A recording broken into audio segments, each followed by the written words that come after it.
Okay, well, this is not a question. I'll just make a comment then that we've heard over and over again. I don't agree with that the 18-month, whatever the process is that we've all become very used to and understand, because I'm not used to it and I don't understand it.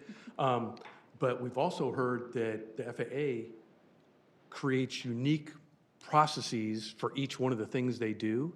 And it'd be really great to see the Gantt chart of the process that is being used for this, because I'm more interested in this from using this as an example to understand overall processes that work for everything else. So what is the process that's laid out that's being done, especially if our roundtable has now become part of the process? That if we're a defined entity where we're somehow fulfilling a communication role, that I don't know that we signed up and said, yeah, that's what we do. So it's interesting that there's some process that's going on that somebody knows about, but if you can't show a picture of it, it's hard to get everybody to understand that's the process we're using and where we're on it and how communication works. And if it's on the gateway thing, we still don't have clear information on how residents communicate to that or to any process. If residents, even though somebody doesn't think there's an issue, but if you're a resident and you do, where do you go to?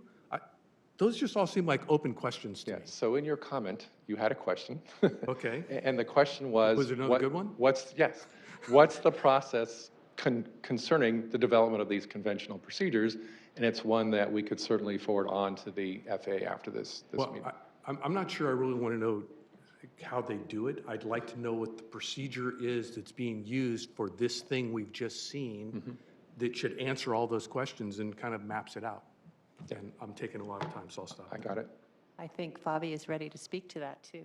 We've made a note of that, and frankly, Mr. Hendrick, this is probably the first time that I've seen or have heard about the process for a conventional procedure. So we're very familiar with the gateway and the .41 because that's what comes up routinely. So we made a note of that, and we'll make sure, and develop something that we can show you, a visual aid. Yeah, I would just say, whether it's the conventional one, whatever procedure, that anytime somebody is telling us what a procedure is that's going on, or a possible procedure change, I'd like to see the process map of how it's being done, whether it's conventional, whatever, because then we can see where we are in it, where the residents could see where they communicate, where we fit in or where we don't. That, to me, should just be part of what we're trying to communicate and see. Thank you. Are there any other questions? Wonderful questions. Lydia. Thank you. I think I wouldn't even begin to know how to take this back to my city to even kind of bring it up to my constituents and let them know what's happening, and trying to describe conventional and not, and whether it's going to have environmental reporting done or examination. So, that's something that I think that, needs to be worked on so that it's more in common terms when I'm speaking to people rather than in technical. So that's one. But then I also have some follow-up questions. I was wondering if we can take it down to give to the FAA. I'd like to know what are the consequences of the new procedure on volumes or impacts to other current or future SFO arrival procedures that could fly more over the bay, currently such as the Bodega East, future to be decided. Number 2, for flights currently departing down over the bay from SFO and from Oak, using at least 1 week of data, FAA to provide data on current usage, day and night, breakouts by number of flights, times, speeds, and altitudes, and the noise impact of such flights. Number 3, request 2 statements that the FAA will limit usage of these new procedures to the current volume of departures down over the bay from both San Francisco and from Oak, and that priority will be given to arrivals. Example, departing flights will be held back to allow arrivals to fly over the bay. And if you need additional context, I can definitely provide it to you off here. Yeah, and great questions as well. And you get extra points because you wrote yours down. I've answered some of those questions during this you presentation, did. and that aircraft are going to be held. They won't conflict with San Francisco departures or arrivals. The bodega will be able to do what it needs to do, and those aircraft will be held on the ground. And some of those other questions you raised, the FAA answered during their presentation to the technical working group. So we will certainly pass them along, and they should be able to provide answers Right, on it. and it would be nice if it brought to this roundtable as well. I just want us to be proactive on this and not let it slide by. Right, thank you. We have reached the point that we are supposed to be taking public comment. If there are any questions or further discussion after public comment, I'll open it up again. I have 3 cards regarding item number 4. Jennifer Landesman, your card is first. Then Darlene Yapley and Jennifer T. So I would have a request to definitely get the AEDT modeling, which is required for all screenings for any level of review by FAA. So that would help the community provide input to that. And the other thing, the real big problem is that if a CADEX would be done, it's a record of decision for FAA, and I've confirmed that, Steve, by the way, because there was this issue of whether record of decision only happens with an EA, but it actually happens with any decision that FAA makes on a particular change. And what happens with a record of decision, which says nothing's going to happen, it's like it's always been and all that, is that 10 years from now, my daughter's going to be really mad that somehow I was part of a process that said that there was no change, and she's got a really big change because something really different happened with that procedure. So if we don't have some sort of baseline, we'll never know. But the real reason is that when noise begins, you really don't know where it's coming from or why. And the airlines and everybody else that needs to tweak things in order to fix something won't know. So that information that we provide up front is the information that can help solve some of these problems. The other thing is when you say 10,000 feet, depends where, right? Because I log in flights which are at 13,000 when it's in the middle of the night because it's very, very loud. I would imagine that, and the question comes up, who gets to use the bay? And, how efficient is that? So the system issue is really big here. And that we'll only know, again, by having more information. So I would just say that, my request from FAA would be don't make a final record of decision until some of these things are worked out, because it doesn't mean that it's permission to do something or not. It's just more about what information is being left behind. Thank you. Thank you. Darlene Yapley. Hello, I went to the technical working group, and there's some significant points that I wanted to share with you. Number one is the San Francisco Roundtable was not notified. The San Francisco Roundtable read about it in the July update, and they were referenced as being recommenders. That's why they were a little surprised, because they didn't recommend it. So that was part of the update. So important, they were not notified proactively. They had to use their 2 questions per 30 days and brought it to the technical working group. Second of all, I'm a little bit shocked that none of those paths show over Palo Alto, because we hear them in Palo Alto. So my guess is that vectoring doesn't count, just the procedures being drawn, I don't know. But regardless of the altitude, we hear the Oakland in the middle of the night, their freight flights. So, the other thing is that we would say that what Jennifer mentioned is that the bay is very important. We all want to go down the bay because it makes no noise. But we need to understand the impact of this procedure on potential solutions that we have on arrivals. And we asked that question to Adam Vetter of the FAA, and they had not done that as part of their analysis. So one of the questions we need to follow up on is what future impact could this be on SFO arrivals with this procedure?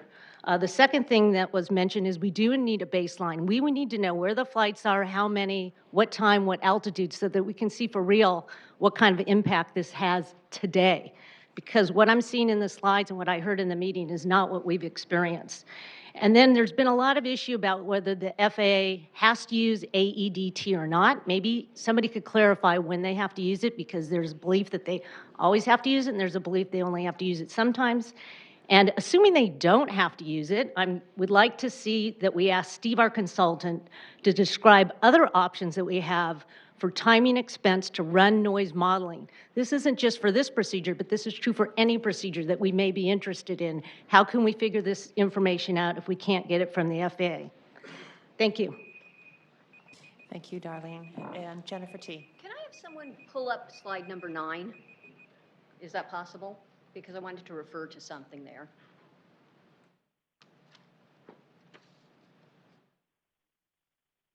Okay. As I'm talking, I'll explain something. First, of course, you know these are night flights, so they go from 10 p.m. to 7 a.m. This is when this is going to be used, when people are most sensitive to noise. But something I want you to notice, in the instructions in the IFP gateway, it basically says fly out of Oakland, and it says climbing left, turn on a heading 120 for vectors to Sunny, the Sunny waypoint. Look at where the Sunny waypoint is. Now look at where the historical flight paths are, right? Those are the blue ones. They are farther toward, Milpitas on the east. That means these instructions are going to direct flights potentially toward a different area, toward down the bay, areas like Palo Alto, Mountain View, Sunnyvale. That is the instructions here. Now, I'm a little bit confused why they're not saying directed to a waypoint where the historical flight paths are. So this may be shifting noise without us realizing it. The other thing is once this is done, it's, in other words, can one that could have flown over to the hush procedure all of a sudden request through ATC to fly this procedure? Because I'll tell you, when you're going toward LA or something, it's going to be more efficient to take this flight path down and through the bay than go up and around into Hush and Gobs and around. It saves them $10 in fuel or $100 in fuel, so they start flying this. I think we need to be a little bit more careful here because there could be repercussions we're not considering. Thank you. Thank you. And I've gotten a last-minute card from Robert Holbrook. And that's the end of the cards for this. Along the lines of what Jen was saying, we heard at the technical working group of the San Francisco Roundtable, if we can go back to slide 9, that there were only 14 flights in a week flying this, the procedure in blue there out of Oakland. So obviously that's not a big deal, but it raises the question, why did TRACON ask for this to be formalized to improve efficiency? And we also heard that they didn't ask it for the 050 procedure, which looks to me like it has more flights. So it begs the question if there's a change in policy coming. And one change that could happen, and I don't know that the FAA can control this actually, to Jen's point, is that this procedure could be used for flights down to LA. Because all those blue lines you see are going off to the East Coast somewhere. If the flights were to go down to LA, they're going to be passing on the part of that keystone that's south of the green line, which is going to be all over us. And then secondly, maybe they're anticipating a change in the use of this over San Jose during nighttime hours when there aren't planes flying there. We just don't know. But the reason for the concern here is not so much what's happening today as where this might go in the future. Thank you. Thank you very much. All right. This item is information and action. Is there any discussion from the roundtable? I have now closed public comment. Does that mean you wish to speak? Good. Please, Lisa. I saw other people doing that. Yes. So I thought there were a lot of really good questions asked by residents, and I want to understand how do we get answers to those. I am concerned on slide 9 that the line in yellow doesn't seem to line up with the historical flight paths and the instructions in the IFP gateway saying you go to that waypoint. So I feel like, how do I reconcile this, the different information I feel like that's kind of conflicting? How do we get answers to these questions that the residents have asked? And I think we kept track of them all. I have some of them written down, but I kind of want answers to all of them, so how do we do that? Well, two things. you can ask us to ask those questions of the FAA, and we can put together a request. And since you asked the question, because we're not really supposed to interact with the public on this, take the information, but you asked, in terms of flying, why do aircraft, are they given a fly to the sunny heading? This is the typical practice, is that aircraft are given clearances along a particular procedure that have waypoints, and almost invariably, always, they are turned off of those procedures and going to a different location. So this is a normal part of the process that occurs in air traffic, and because these aircraft are vectored after they make that turn, it's going to happen in various places along the bay. So it's a fairly standard process, and highly unlikely, given where aircraft want to go, that they'd fly all the way down to sunny and then make that turn to a 120-degree heading. So why don't the instructions just say, go someplace else? I don't know what to call the other place, and then turn, versus go all the way, start heading towards sunny, and then they get vectored. Yeah, one way for the FAA to do it would be to create an intermediate waypoint and say fly to this waypoint, and then they could turn to that point. But we could pass that along to the FAA. I guess I feel like I don't necessarily trust that what we've heard is what's going to happen. And so I want to make sure we're on this, asking all the right questions, all the ones we've heard from the residents today, the ones the roundtable have asked, so that we really understand this and it doesn't end up with a situation where, as we've heard, it could be perceived as, well, it's always done this way, and so let's make this permanent, when in fact, I don't think we want it to be a permanent path, especially if it hits the sunny heading. Anyone else want to flip their cards up? Okay. Glenn has his.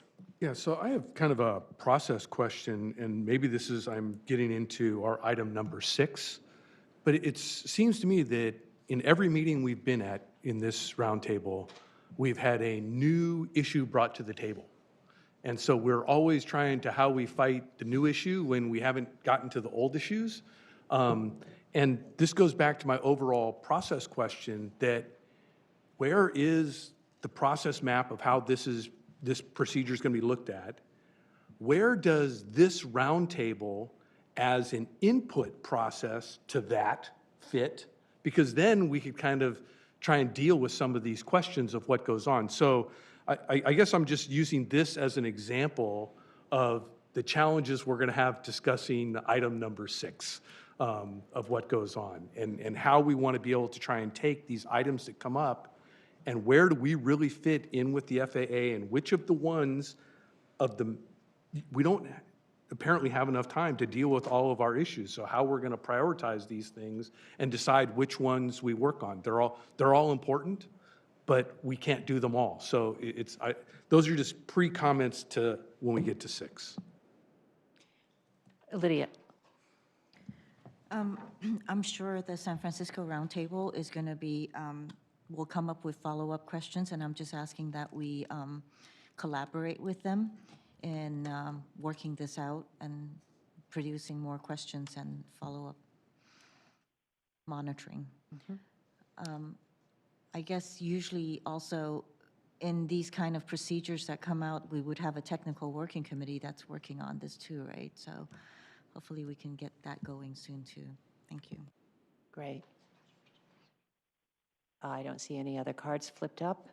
Then, Steve, do you feel that you've got enough direction then to and summarize, if you would? Well, Madam Chair, we certainly have a lot of questions we can pass along to the FAA. I'm going to back it up one slide here.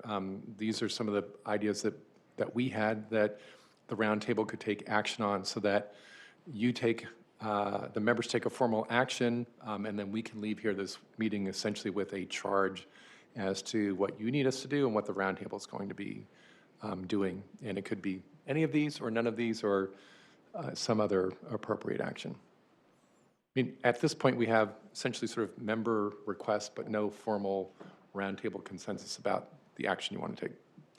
I'm trying to synthesize what I've heard from each of the individual members and is also reflected by the community. If we take as the lead what Glenn proposed in terms of defining the process and how we fit into it, and then ask for the questions as they've been asked, and how they, yes, exactly, and how they fit into that process. Am I meeting everyone's needs there? Okay. Do I have a motion to that effect, or are we in agreement? I'll make a motion to that effect. And do I have a second? And that's Lisa seconding. And we are actually going to have to indicate whether we are in favor of that because we have call-ins today. And as a result, I'm going to start on my right with you, Liz, and Steve Preminger. I'll call you up as the last vote. Liz, yes, yea, nay? Yes. And please identify yourselves as you vote. Liz Lawler, yes. Ed Bonnerf, yes. Carlos Palacios, yes.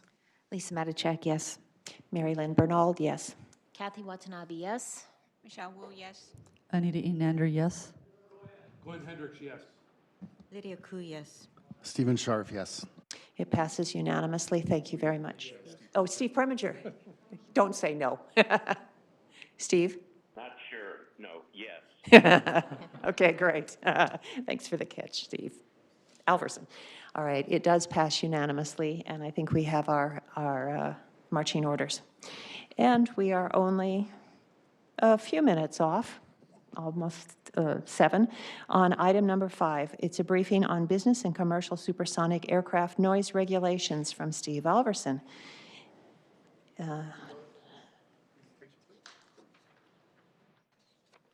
Again, I will run this in the same order. He will do the presentations. The members will have questions after the presentation. The community may ask questions or make comments during public comment. We'll close it, and then we'll have a discussion. And we're supposed to be finished with this by, just so you all know, 2:25. Madam Chair, I'll do my best. So, Roundtable members have expressed a general interest in this topic over the past several months, and the topic is one of supersonic transport aircraft, and in particular, noise standards related to those aircraft.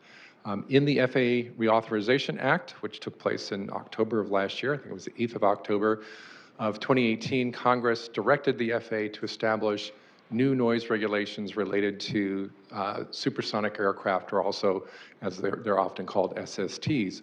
Congress took this action because there's a competing and growing and emerging market in these aircraft types, as you'll see later in my presentation, to make sure that the U.S. is competitive in that market, and also to ensure that there are noise standards in place to allow the manufacturers to design these aircraft in a way that's capable of complying with the new SSE standards.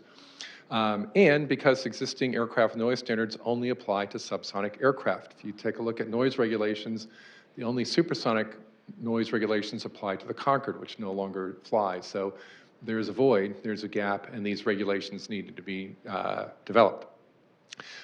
Part of the aircraft certification process is testing aircraft to make sure that they meet the current noise standards. So these have to be developed so when these aircraft fly, they can be tested and make sure that they meet the noise standards. There's a bunch of advances in supersonic technology in terms of the design of the aircraft themselves, the engines, and so there's now a active market that's going on for the development of these aircraft. And I'm not going to go through every bullet on these slides, but Lockheed Martin is involved in this with this Quest technology. I indicate on this slide that the idea is to make this economically feasible to fly these routes, which of course the Concorde wasn't, improve fuel efficiency, which benefits emissions as well, and to be able to comply with whatever noise standards are in place at the time. A number of different types of technologies are being done in part to reduce the sonic boom that's associated with speed above the speed of sound, or Mach 1, as we refer to it, but they're also interesting in reducing noise in and around airports. One of the aircraft manufacturers, Boom Supersonic, that's involved in this, has an aircraft they've been working on since 2014 called the Overture. What gives some legs, so to speak, is that 5 airlines have already put orders in for this aircraft. So it's happening. It's underway and in the process. And Boom indicates that their sonic booms will be, will be 30 times less severe than those produced by the Concorde. And they've been assembling a half scale, and we refer to it here as a crude, basically an aircraft that's going to be flown by people that will be able to fly at about Mach 2.2, or more than 2 times the speed of sound. That aircraft is probably going to fly within the next year or so as a prototype and test aircraft. As I mentioned earlier, because of what Lockheed and Boom is doing, NASA is doing work on this as well. They've been working on it since 2009, and they're coming up with their quiet supersonic technology, or Quest, to have an aircraft that they can fly that will allow the Federal Aviation to have data upon which to base their noise regulations. The first flight of this aircraft is expected in 2021, so just a couple of years from now.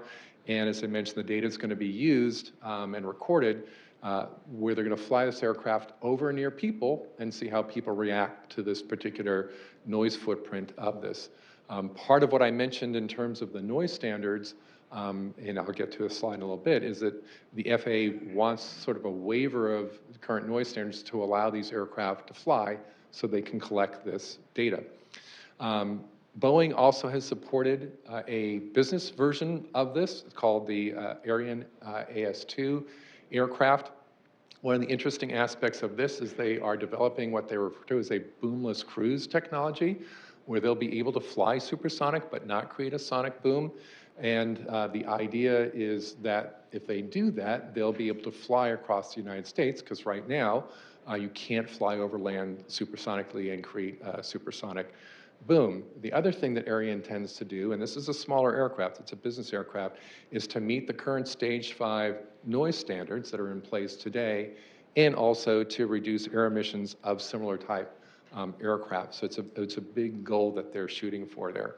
Part of what makes this a challenge is that the way the aircraft are designed, they have very low lifting devices on them. They're very sleek. So they require more energy to take off. So the engine design of a supersonic aircraft, even for the same size, can make them louder than a subsonic aircraft, even at subsonic speeds, which was certainly the case of the Concorde way back when. Barring any new regulations, these aircraft would be required to comply with the Stage 5 standards, but FAA recognizes these are different types of beasts and that there needs to be new standards. And so, as I mentioned, all this information is being collected, and that'll be used to try to develop these new standards. This X-59 by NASA is going to be designed to reduce sonic booms to what they refer to as sonic bumps or thumps. And I mentioned part of the challenge of that in a little bit. The FAA, Federal Aviation Administration, different group than the folks here with air traffic, work on these items with a group called the International Civil Aviation Organization, or ICAO. And there's an ongoing process to adopt more stringent noise standards over time, which is why we went from Stage 2 to 3, 4, and now Stage 5. And so current standards prohibit the flight of these aircraft over most parts of the world that are inhabited. They can fly over the ocean because they're not flying over people. And as I indicated earlier, Congress has directed the FAA to find a way to make these types of flights more feasible.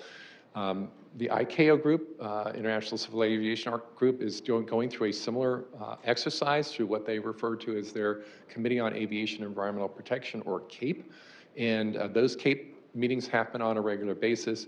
And so typically the FAA works hand in hand with the ICAO folks to get this data, to develop it, and come up with these new standards so that we don't have one set of standards here in the United States and a different set of standards for the rest of the world, which is where ICAO applies.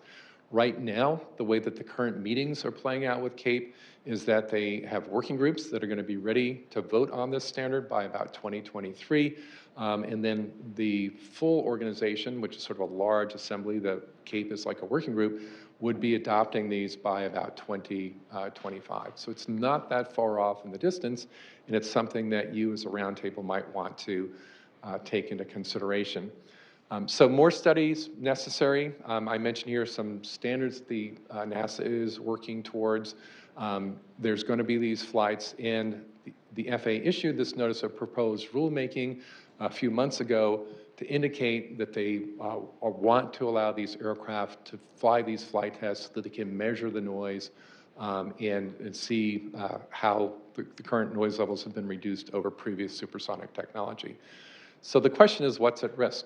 So what's the big deal with this? Well, for residents near airports, folks that are here today, part of them, a potential increase in single noise events above the levels currently established in stage 5 or stage 14 could change their noise levels on a single event basis, and ultimately that could potentially change the size of noise contours around airports.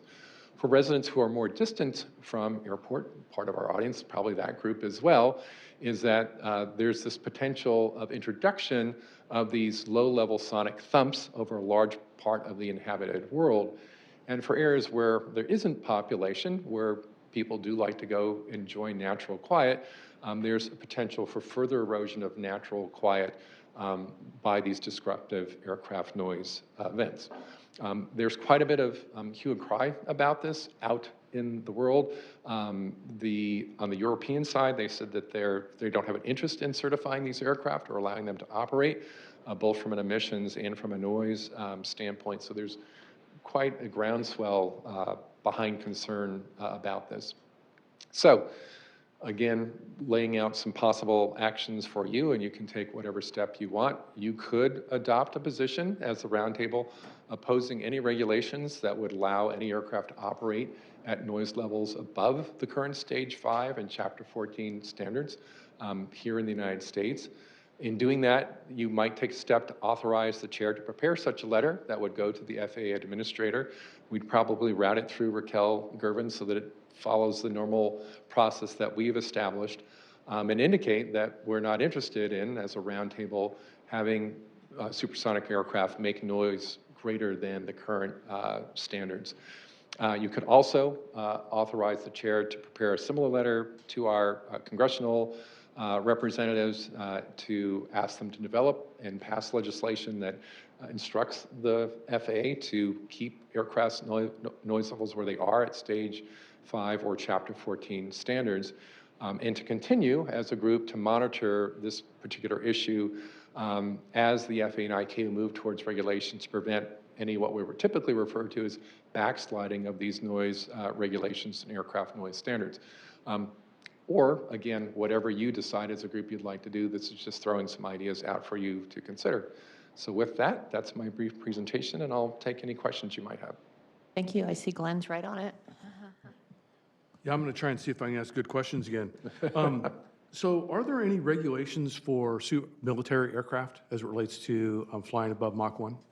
Not that I'm aware of. I was just trying to see if there's anything where the community would be able to leverage. Yeah. So it appears to me that we're approaching this backwards. What we've got is we have industry is going out and saying, here, we want to try and make a quiet, loud airplane. And we're going to fly it around and see if that's acceptable. I think that's what's going on. Where I think what we need to be doing is saying, here, what is an acceptable noise threshold, which I'm not sure it's stage 5 or chapter 4 noise level, 14 noise levels, because if those really worked, we wouldn't be having any of these meetings of what goes on. So I think what we should be doing is defining a standard that says, here, this is what noise is acceptable or not acceptable. Now, whether or not manufacturers get an exemption for a couple of years to be able to fly and see how that is, I'd be okay with that. But we should define what is that standard and approach it from that perspective. And to that end... And your question is? Keep us in suspension. Thank you, Glenn. Lydia. So with the flights coming out, I mean, you said there's already flights coming out, testing, but also that NASA is going to be starting their flights in 2021. What is the community, how are we supposed to gather community input? Have they defined or have they provided instructions in terms of gathering community input? They've not yet. Congress? What they want to do is, what NASA wants to do, I should be clear, is to conduct essentially annoyance-type surveys. They want to measure this noise over a wide area, and then get community feedback from what they're hearing. And, is this annoying? Is this not annoying? Are you hearing something? Are you not hearing something? That type of thing. So they have information upon which to base their standards. We understand that some of this testing is going to take place in the Gulf area. Some of it might take place in terms of measurements in some of the testing ranges that we have in military areas, so it wouldn't necessarily be over a heavily populated area. But part of the proposed rulemaking that was released a few months ago was to alert the public that this was taking place and that you can go ahead and provide input on that. So, thank you for that. When they're flying in the air, how loud is it? Well, we don't know. We don't know yet. Yeah, because they're creating technology and designing technology to lower both the sonic boom aspect of it, and then some of the engine manufacturers are trying to reduce the noise levels that are close in to the airport. From a manufacturer standpoint, the ideal situation is to leave an airport like San Jose, San Francisco, or Oakland at or below the current stage 5 noise levels, and then once they're out of the area, be able to go to their supersonic flight mode and then create noise levels over, say, a trans-Pacific flight where it doesn't affect people on the ground. Or in the case of that one business jet, they could potentially do that over the U.S. if they are below that sonic boom area. So where is Congress on this in terms of instructing FAA in what is possible and what is Right. not? So Congress has instructed the FAA to go about and develop new regulations to allow this technology to move forward. Thank you. And that was in the 2018 FAA Reauthorization Act. Any further questions? Glenn? Oh, you're down. Okay, no further questions. All right, then I'm going to open up public comment. Jennifer Landisman, Darlene Yapley, Henry Offer, 3, Robert Holbrook, 4, and Jennifer T, 5. And we're trying to wrap up by 2:25, but we also are not quite there, so that's almost giving us 5 minutes. So you're getting 2. Okay, so where legislators, industry, where they're really ahead is in that they do want to propose all this for obvious reasons, economic and so forth. Where we all are really slow at is in expressing what it is that we feel on the ground. And DNL is not a metric that even works for what we're experiencing right now. So if we're going to make any headway on this issue, we have to make headway on the current legislation that is on the books right now for 2018 to address metrics. And that's not going to happen unless, what everybody will tell you is that that's never going to happen unless we do it here. And for those of you who were on the San Jose Ad Hoc Committee, we spoke a lot about this, that I know you get frustrated about the things that you can do for us because you're having to translate what FAA is doing, right? But you're not yet helping us express what we're feeling here on the ground. And that's going to happen when we get to these technical subcommittees, when we're getting to the work. It is in the coordination plan. A really good discussion happened with the SFO Roundtable. Bert is an expert on this, and, well, one of the experts on this, meaning that there is the knowledge, there's a path forward for where we can provide input on metrics. And it's really urgent because I don't think any of your decisions are going to be well informed if you only use DNL. And that's what everybody has in common around the country. We don't want to work with that metric. Thank you. Jennifer, Darlene Yapley. Robert and I are going to switch orders. Okay, Robert. Well, then I'm going to go with Henry next. Thank you. Henry, offer, thank you.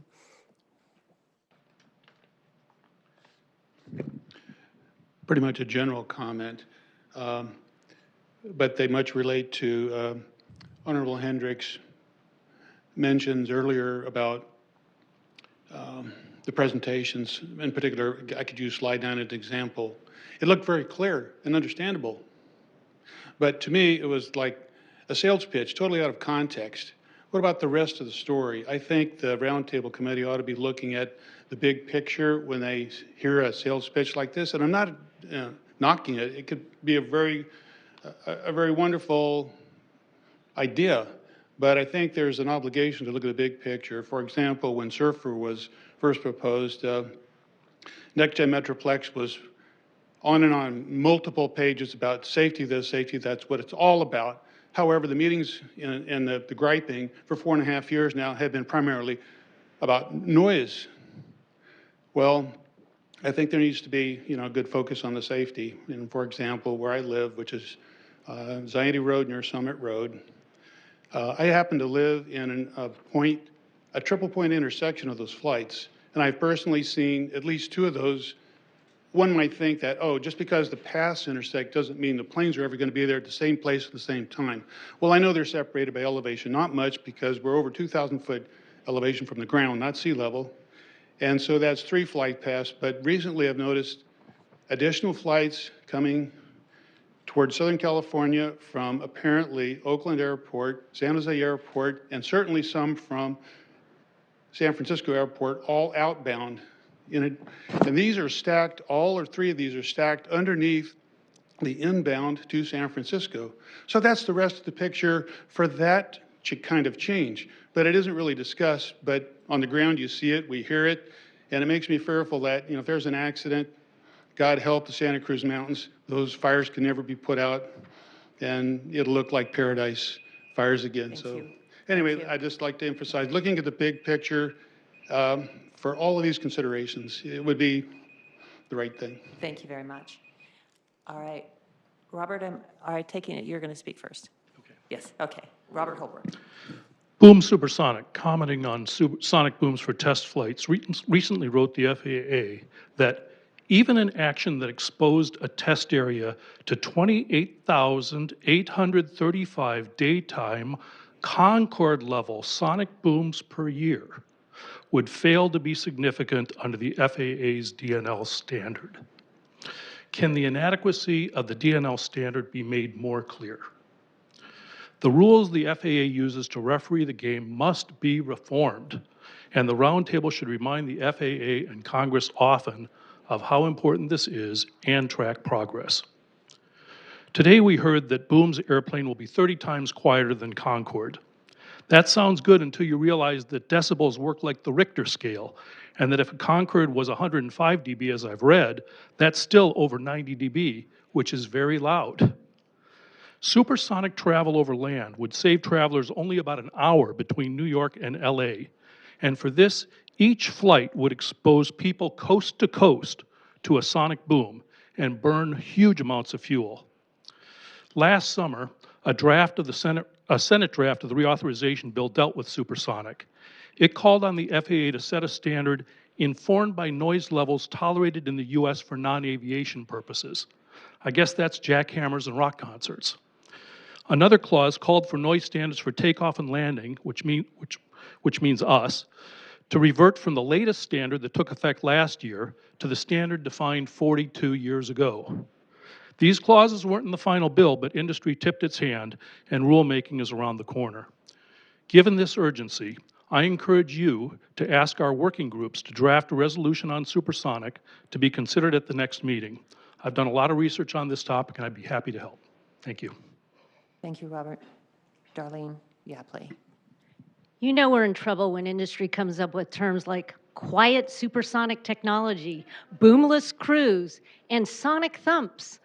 This should sound familiar. So I want to underscore Robert's point. In the area with about 64 dB DNL, this is very noisy by the way, it would take only 80 sonic booms per day to raise DNL by 1 dB to reach 65 dB. Can you imagine that kind of loudness.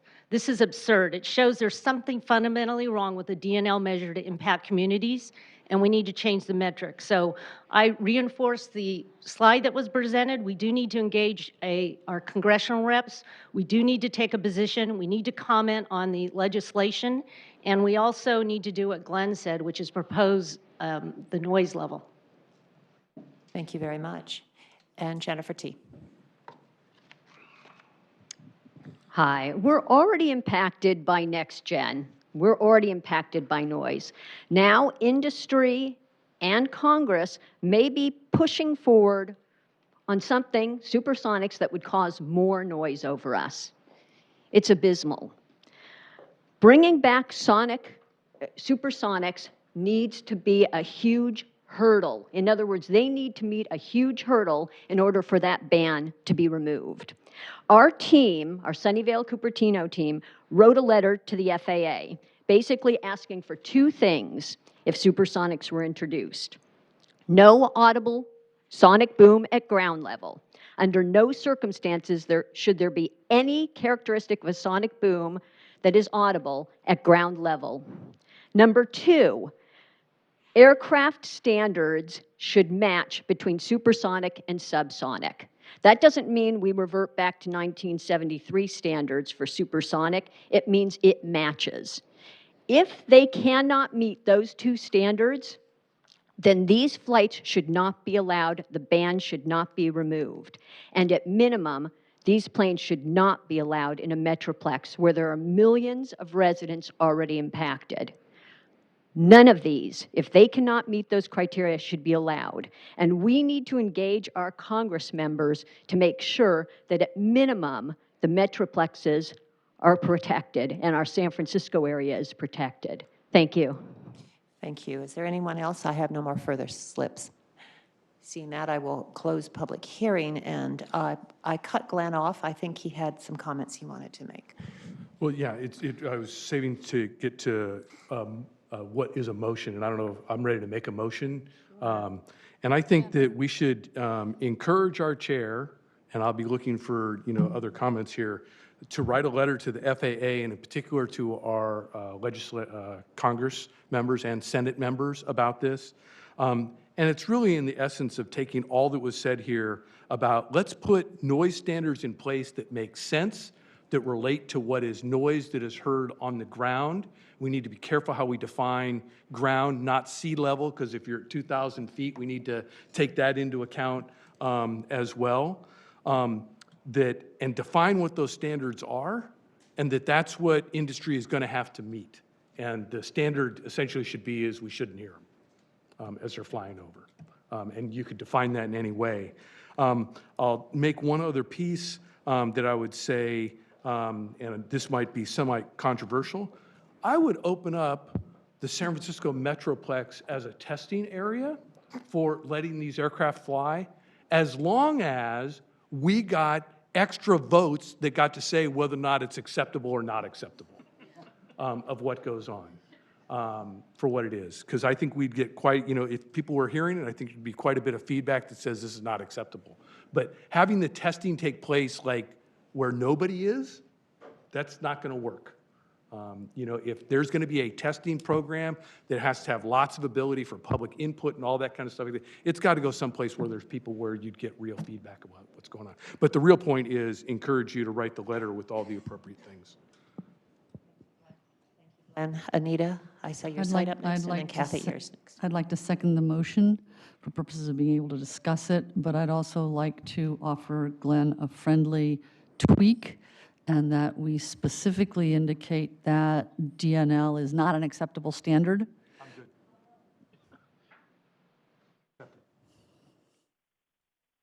And we can stay out of the question of whether industry needs to build business supersonics. Are you also seconding opening up our Metroplex, or just the first part? That was a side. Okay, I think just for clarification. I think Glenn intended that as a side comment and not as an integral part of the motion. Okay, and we have a motion and we have a second, and now we can still have some more comment before I call the vote. Kathy? Thank you, Madam Chair. I just have some comments. I mean, I'm happy to, I agree with the motion, support the motion, but, I find it funny that, the FAA just recently granted money, for noise, noise to be looked at, and the impacts. And here we are, talking about supersonics and, what are the limitations? And the other concern is that, there's a request that the sonic booms not be audible, but yet, but what about the noise, the thrust, for takeoff? I mean, that's going to have an incredible impact. I mean, I understand, that, people want to be, in these days, everybody wants to be faster, get places faster, and I really don't see, where this is going to benefit a whole lot of people, but in the end, I am concerned ultimately that this is not going to make any kind of a difference in terms of noise on the ground, and so that's my 2 cents. Thank you. Ed Boderoff. Is it possible to bring back up that slide that had the 4 possible recommendations? I think I'm in sync with Glenn's recommendation. I just wanted to see if there was one of those up there that appealed to you with the addition of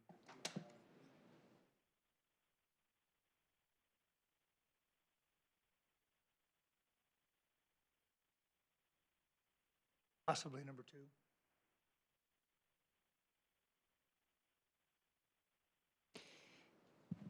2. If it makes it easier to say it's number 2, but with the things that we, the chair should include the comments that we've made, that's fine, but. I'm just trying to, I don't know that she knows exactly what we know, what we're actually going to be voting on, but if it was something like number 2 that says it included a DNL. It's number 2, but it's not, yeah, let's include the DNL piece. I mean, there needs to be a much better definition of what is noise in general, how it's defining it. I'm not comfortable staying the stage 5 in chapter 14, because I'm not sure those are acceptable of what goes on. But it's the concept of number 2 with the comments that we've made here, and including, as the chair feels appropriate, comments that were made by the public. I'm not trying to write the letter for her. That's her job. I'm just trying to help you with the motion so I can vote yes on it, okay? Number 2 with these other comments. And if you want to delete the stage 5 or chapter 14 and replace it with DNL, or how you want to tweak that is, I just want, I know the chair's going to want. Not stage 5 in chapter 14,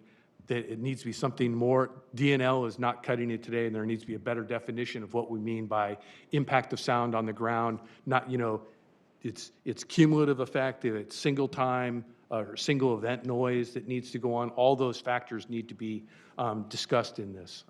I have a question then on that. One of the items that I had submitted for guiding principles under our strategic plan was adding to those that we had, and one of them was meaningful metrics for measuring aircraft noise should be used. In other words, we should be looking at something other than DNL. That would be fine, but it also needs to include something that talks about here, if there's going to be testing, there has to be a better way for the public to be able to input of what's going on and how that public input is actually used in the decision-making process. I mean, there's just, I think it's a long letter. I'm going to look to Steve right now because I think he might be able to help us before we go forward with. Yeah, and I just want to add that with respect to noise, there's going to be an iterative process to setting the right noise standards for these things if they develop. Because if we have the response from the public to testing, that should in fact help refine the noise standard. Because if the noise standard says, oh, it's okay, and the public's saying, no, it's not, then we need to fix the noise standard. Madam Chair, yes. The main thing I was thinking about is I know that there's concern about using the phrase at or below stage 5 or chapter 14 levels. But there are no other standards. The difficulty we have is if we send a letter to the FAA and it's not clear about the sort of the minimum bar for us, then it's sort of open season. So while I understand that there's concern about the current levels made by stage 5 and chapter 14 aircraft, we don't have another standard yet. So if we don't set the bar at a minimum level, then we, in terms of writing to the FAA, we don't have anything for them to work against. Then I would say, I think we're going to end up writing 2 different letters, and if you have to use their terminology to talk to them, then please, by all means, do that. If that's, I don't consider that the minimum, it's really the maximum, but there should be a separate letter that goes to our Mr. and Mrs. Representatives that says, then they need to change that and fix that, because that noise standard is not working. And it's certainly not going to work as it relates to supersonic aircraft, because there needs to be a better understanding of what is cumulative effective noise and single event noise. So maybe it's 2 different kind of letters with the same emphasis. The emphasis is to both organizations, we should be setting standards that the ground is not impacted, however we define that. And if there's going to be iterations, which I believe there are, the iteration should be we're pulling things down. Once something gets set, it's hard to change. Or if iteration is going to be, it should be we should set the levels really low, so that, yeah, maybe we'll give you a little bit more. But once you say here you can have something, it's hard to pull back. Yeah, and I Okay, wouldn't say, Steve has put his up. He hasn't had a comment. If there's anything else, then it's all right with you, Anita. I just Steve hope one Scharf. of the letters can address also what one of the members of the public said. No, on the ground, you cannot hear the sonic boom, the thump, the thwack, the thud, whatever industry comes up with to call it something that it isn't. I think not being able to hear that on the ground should be in one of the letters. Okay. Lydia and then Anita. If I might ask a maker, if the letter is only to FAA, I think that we should also involve our congressional reps, simply because, you know, they're also giving direction to FAA.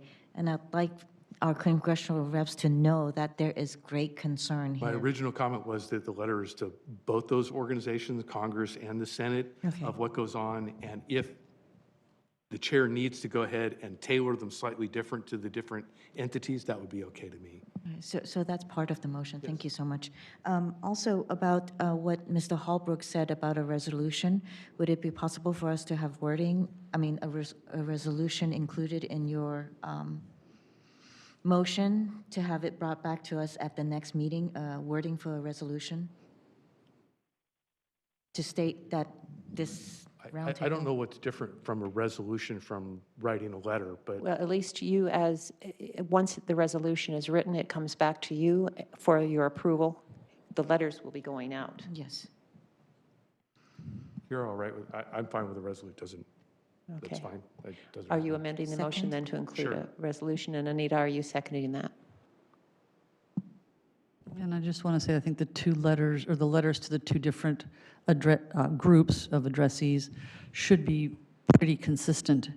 And if we want to say that it's tempting to want to set noise standards using today's Stage 5 and Chapter 14 standards, that those are truly inadequate because the nature of the noise is different. So I think we have to acknowledge that that's what people want to do. We understand that, but it ain't good enough. And I think we have to say that to both. Do you have more comments? Okay, then, Steve, can you tell us what your notes indicate, what we would be voting on today to approve the chair writing a letter and a resolution? Yeah. Writing letters and a resolution. Yeah, good luck, Steve.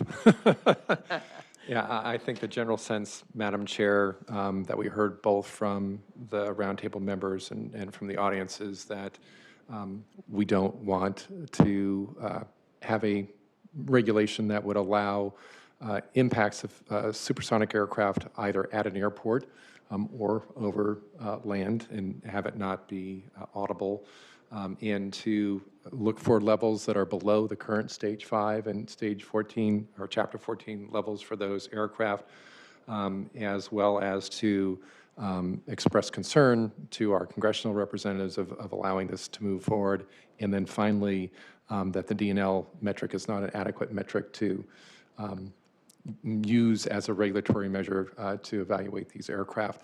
I think ultimately, if that's good enough for everyone to vote on, we obviously will go back, take a look at the full record, and as we develop a letter in conjunction with you, it would cover everything that was discussed. Are we going to be including Steve Scharf's recommendation about noise on the ground too?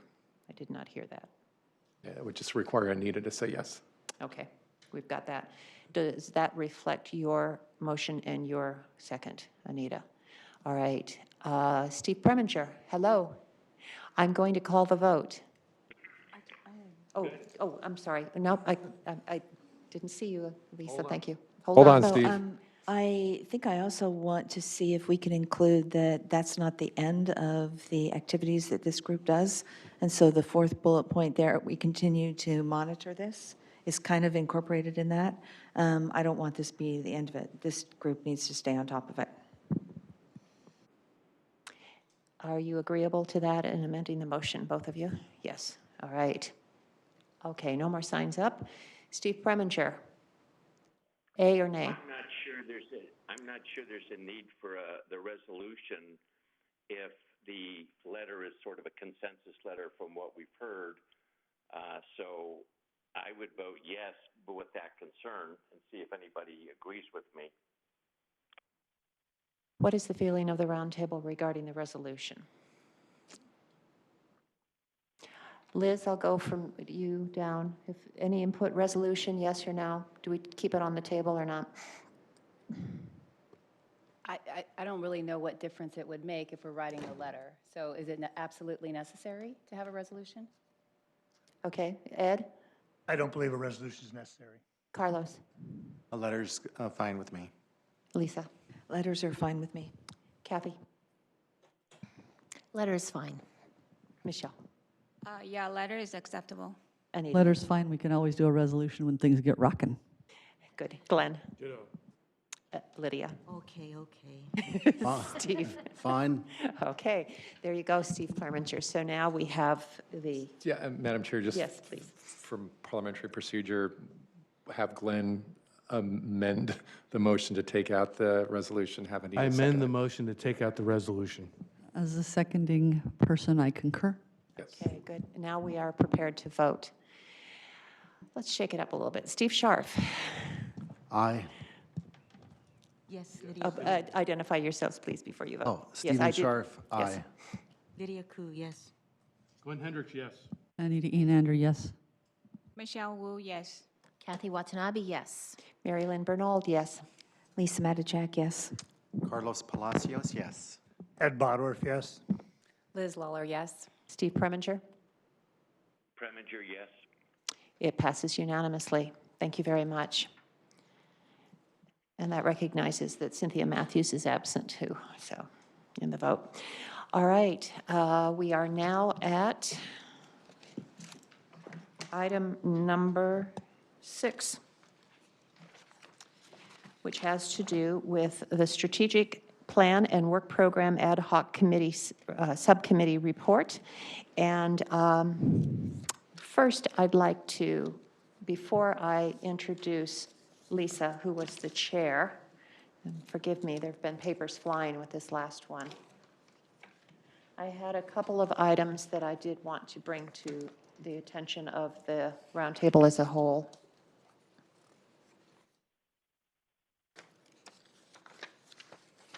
And I want to make sure I get them all, so please bear with me.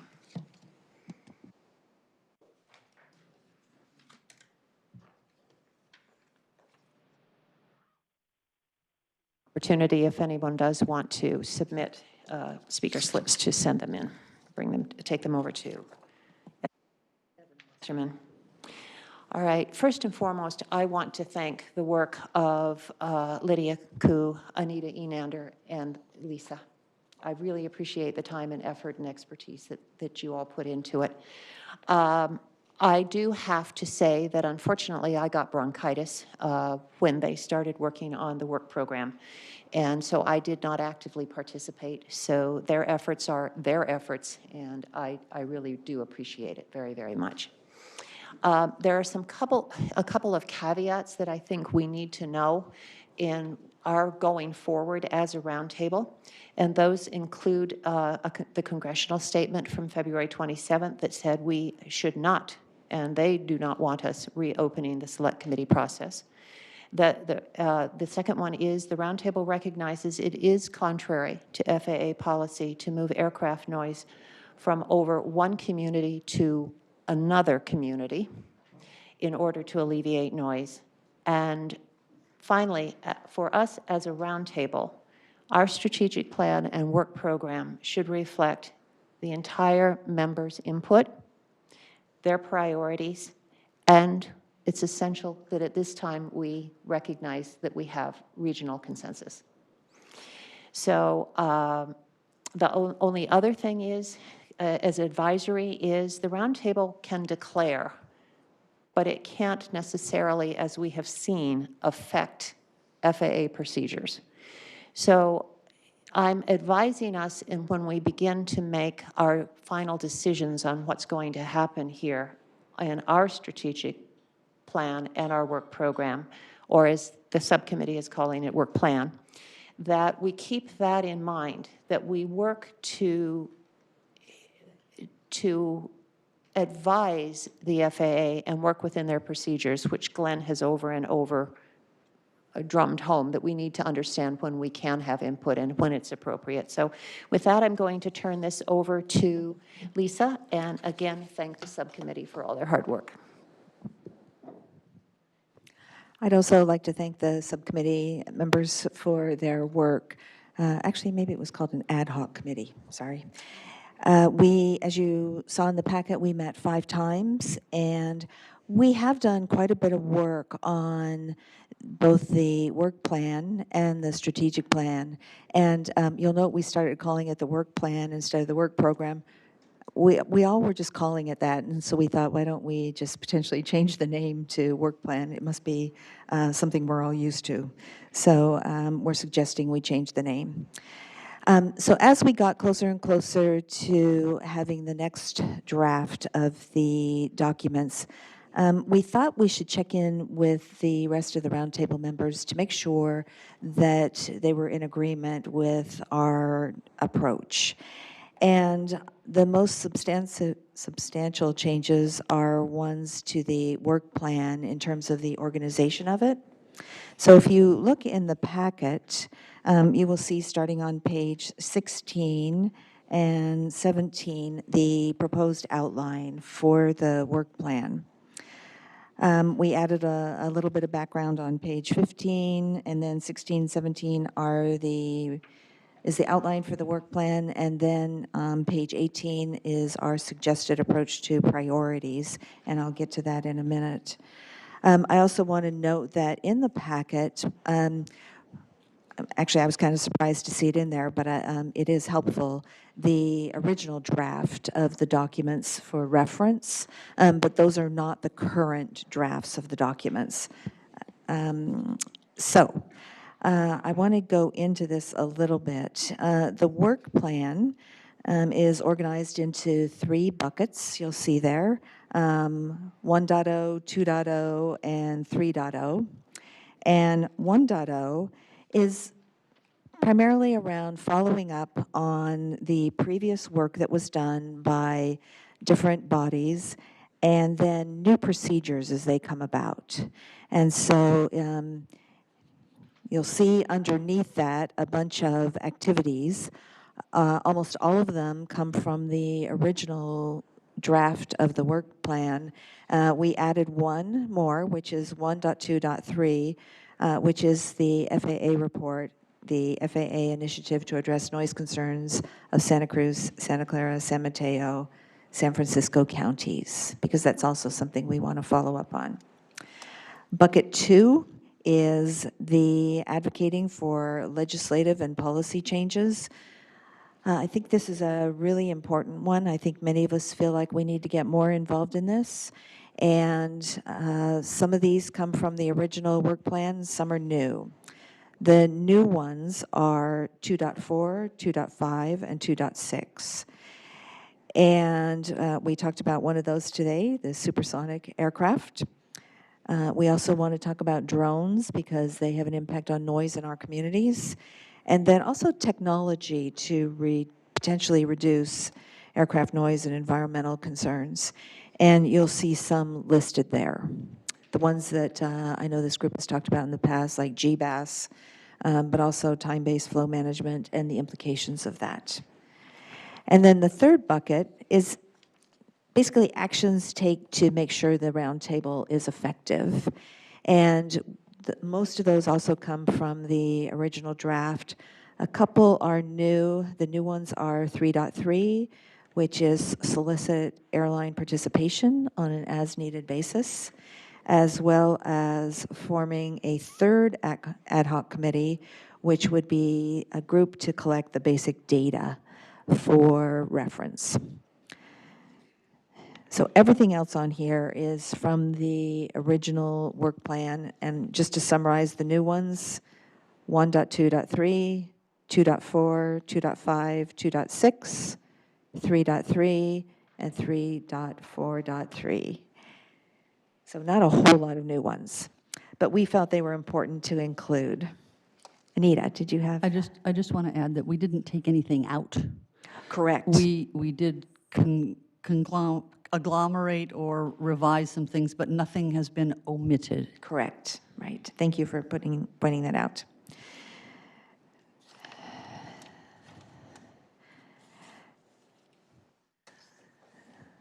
So I'm not sure how you want to approach this. I can also go through, then we took a look at priorities, and I think we were all kind of struggling with how we had approached setting the priorities before. It's difficult to make trade-offs among many things that are all very important, and we kind of want to do a lot of things at the same time.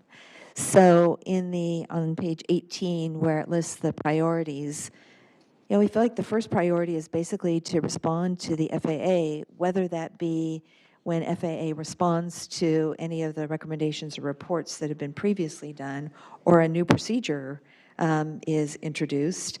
It's jumping on all of that and making this high priority.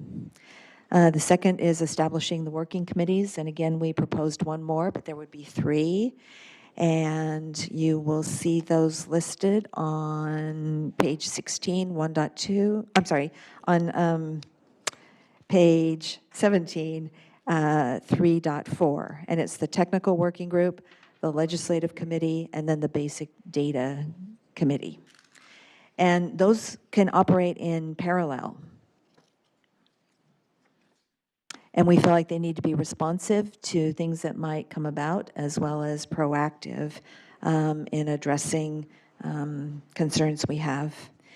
And then priority 3 is we do need to collaborate with other organizations that exist, because we are very interrelated and dependent on things that are happening within the other organizations.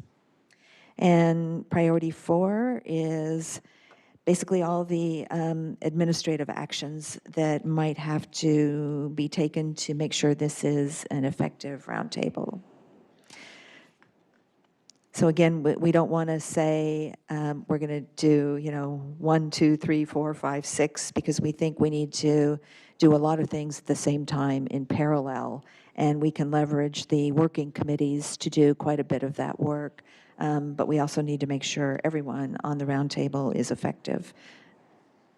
And I don't know if any other members want to add anything.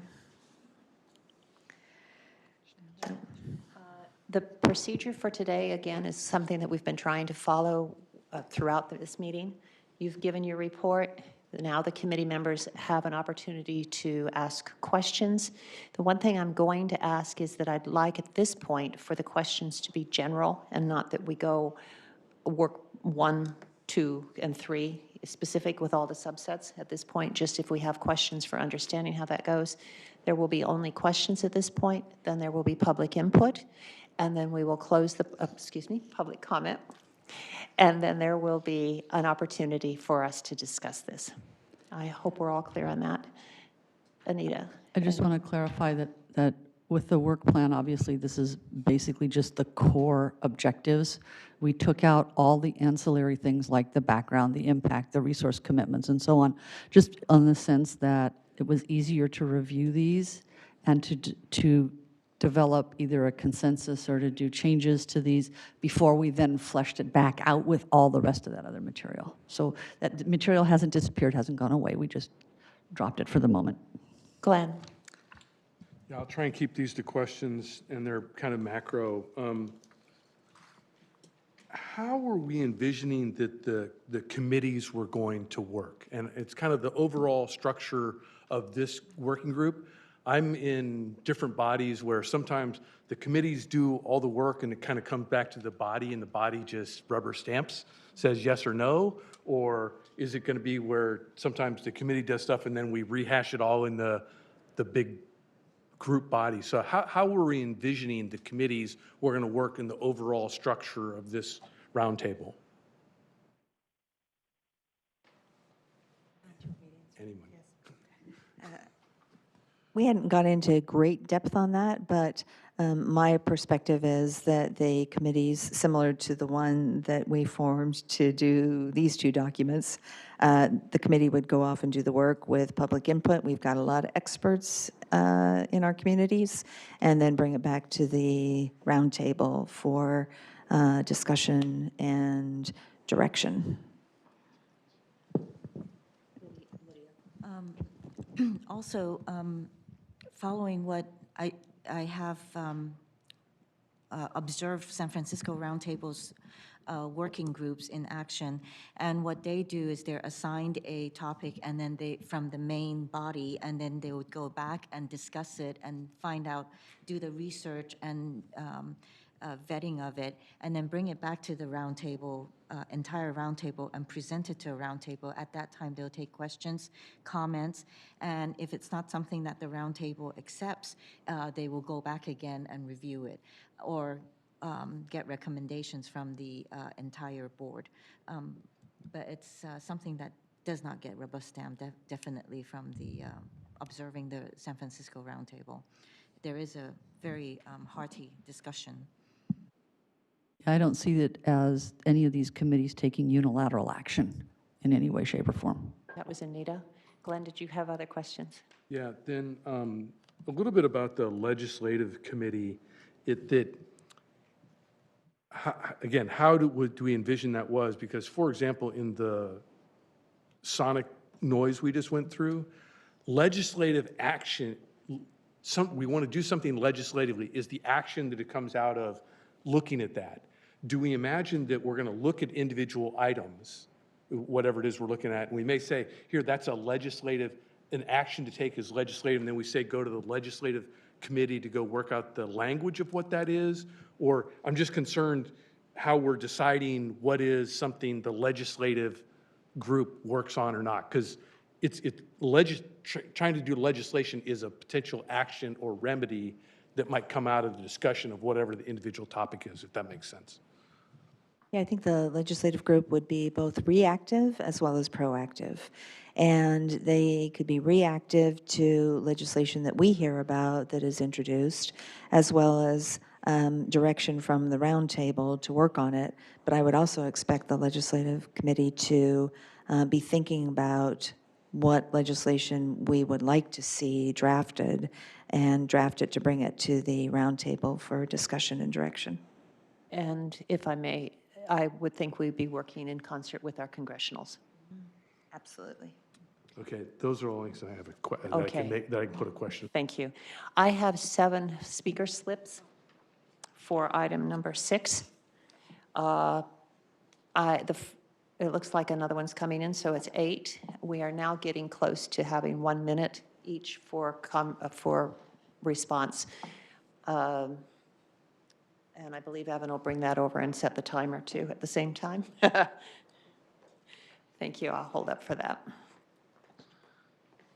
Thank you. All right. The first speaker is Jennifer Landesman. The second one is Cheryl Poland. The third is Roger Hayter. The fourth is Darlene Yapley. The fifth is Robert Holbrook. The sixth is Eric Roop. The seventh is Jim Donofrio. And the eighth is Jennifer T. Thank you. So I just want to remind everybody that really the highest priority is the FAA's initiative, which is to address the problems that came about from NextGen. What happened in 2015 is what brought us here now. I don't mean to relitigate anything about the Select Committee, but I should express the really strong feelings in my community about altitudes and with this issue of moving noise or not moving noise. We had plenty of flight tracks over Palo Alto, but they were much higher, and the number of planes was different, and they were flying differently. We consider that a movement of noise, and it came from other flight tracks and from other areas as well. And in terms of what comes out, we had an agreement, for example, for a minimum of a basic 5,000 limit, which was a community agreement. There will be no trust in a process which breaks that. The select committee didn't do that. They said we have to have criteria which keeps the planes up above 5,000 feet. That is a really big deal in our community, and a lot of people are just really at wit's end about this. So it's not relitigating, it's making sure that the select committee and what's supposed to be addressed gets done. And so if Thank that, you. I don't know how that will work. Cheryl Poland. Madam Chair, members of the Roundtable, I'm Cheryl Poland. I'm a Los Gatos resident. I'm also the leader of Quiet Skies NorCal, and I'm bringing to your attention a issue from the community with regard to item 1.1.1. We feel it's inappropriate to be listed under item 1.1, and the reason is specifically the language. When we see language like review, analyze, comment, coupled with the language in B1.2, influence the procedure, insert yourselves into the FAA's process, that is code to us to reopen the Select Committee's recommendation for the BSR overlay. And I think that our congressional offices in the FAA have been very clear that that's not the purview of the Roundtable, and I can tell you that the regional community also agrees with that. We view this table as being the body that is the forum to bring forward updates from the FAA and outreach, and beyond that, we'd like you to move forward on many of the other issues that are going on. Thank you. We don't ask questions at this point. We can. We do all the time. Okay. Roger Hader. Hello, I'm Roger Hyder from Los Altos. I'm the founder of Quiet Skies Los Altos. Basically, I'm bringing up the same point about 1.1.1, and I think that it's a great thing to bring up updates and to let people know what's going on, because I know everyone in our community really wants to know what's happening.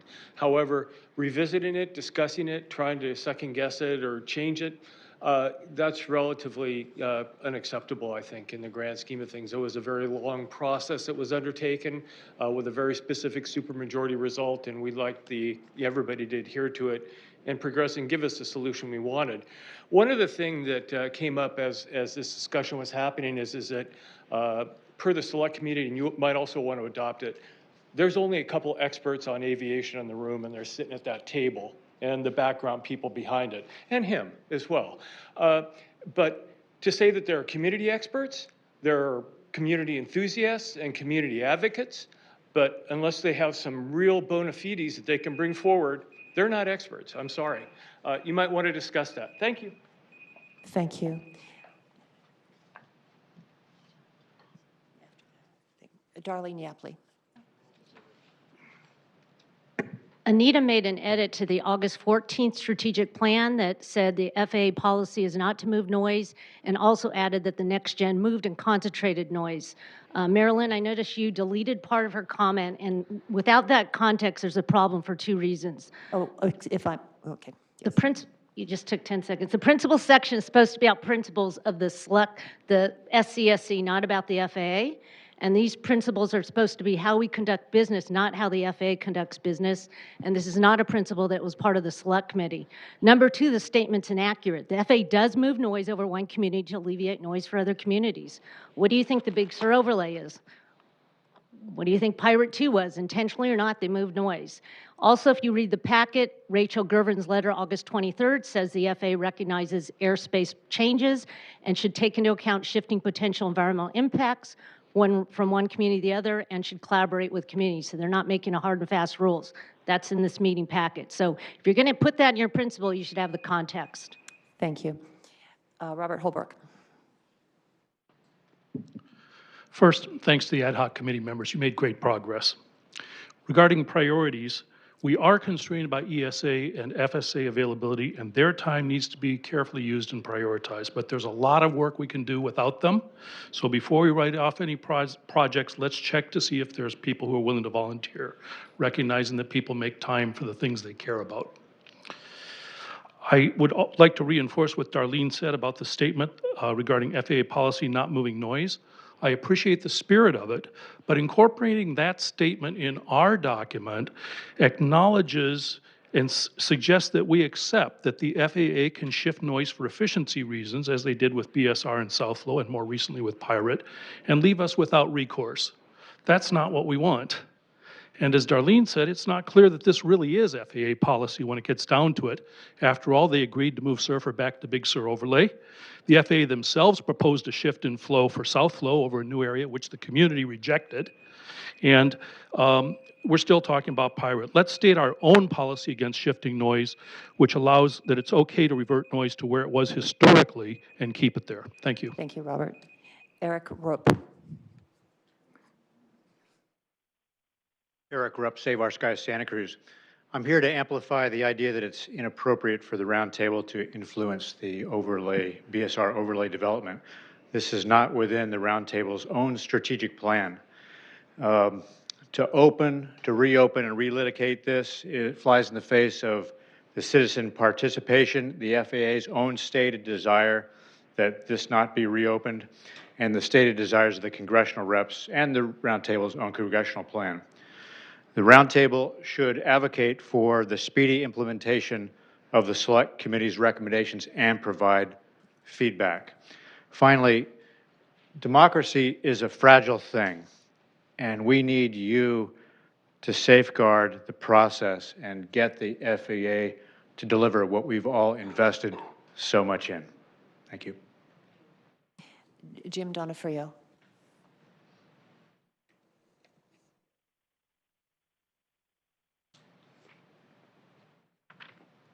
Hi, I live in the Los Gatos Mountains, and per Anna As2's and Jimmy Panetta's letter, the FAA is determined as a condition of participating in this new organization, of the former Select Committee recommendations will not be reopened in this new body. I think the BSR overlay should not be relitigated by this body, and I would say that item 1.1.1 should be moved to item 1.2. This is page 16, the outline of the work plan. And on page 39, the draft of the work program, B1.2, should be removed entirely. Thank you. Thank you. Jennifer T. Hi, I'd like to piggyback on Darlene's and Robert's comments about airplane noise shifting. In the strategic plan under the guiding principles, there is a mention of FAA and noise shifting, but I think it should be clear that this body does not support shifting of airplane noise. It should read something like, roundtable policy is not to shift airplane noise from one community to another community, except when necessary to return it to its historical flight paths. And we've seen this number of times, for example, with Surfer to back to Big Sur, the ad hoc committee as far as dispersion. So we want to make sure that we haven't set what has happened under Next Gen as a baseline. We want to be able to move flight paths back to where they were historically. And I don't want to be excluding that under some language in here. The other thing that I wanted to do is really thank the work of this committee, Lisa, Mary Lynn, Lydia, and Anita. Excellent job. Thank you. Thank you, Jennifer. And last speaker, Barry Fitzgerald. This committee that's meeting today did not exist a few years ago. One of the big things that came out of the discussions with the FAA was, number one, the community participated in many, many, many meetings en masse. Number two, we have this committee today, a roundtable representing us, which we didn't have before. And number three, we have the Big Sur overlay return. Now, I wanted to point out that when I spoke to the number 2 guy from the FAA below Glenn Martin, I can't remember what the fellow's name was, in one of the first meetings, I said, you know, what happens after all this is over? Will we have a roundtable? Will we have another voice to be able to talk? Or is this all going to dry up? He says, once it's done, this is it. So this roundtable exists because of all of those efforts and the fact that the FAA saw the people there. And the people there, as has been spoken of here already, support the Big Sur overlay and carrying it further. There were unintended consequences of Surfer, including bricks being dropped lower and pushed further west, and also less safe. There were numerous other routes that had to be changed because of Big Sur. Surfer. All of these things need to be fixed. That's the work of this committee. Thank you. Thank you. Lisa Matichek has a question. Are you good? Oh, you're sure? Okay. Oh, okay. Thank you. I actually did want to make one statement, and that's why I blurted. Today, we only had the work program submitted to us, work plan, sorry. Just the outline. Just the outline of it. That was it. So anything that I had deleted was for future discussion, because it wasn't presented to us today. So I wanted to make that clarification. And I did not have an opportunity to do that, so it was the only way to communicate. And at the time that I did that, I did not know that we would be just working on an outline. So public comment is closed. I don't have any further speaker cards. And now it is time for discussion. And Lydia, I see you are first. I just wanted to say the way that we went about doing this, at least for me, what Carlos had said at the last meeting, when we were looking at the work plan and the strategic plan, what are we trying to do and what kind of difference are we going to make? So in working on this work plan, if you notice that we changed it a lot, is to draw out what was compelling and explicit, and that is what we're going to be doing in order to make a difference. What and how. So those were some of our bigger guidance, and a lot of it had to do with what Carlos had said, which was very, very meaningful to me. And so that's what I just wanted to... Lisa, and then Ed. So I appreciate the comments that several folks made about Surfer and Big Sur, and I see now where the concern is. I don't think it was our intention to imply that it would be reopened, but I see now how it could have been interpreted that way.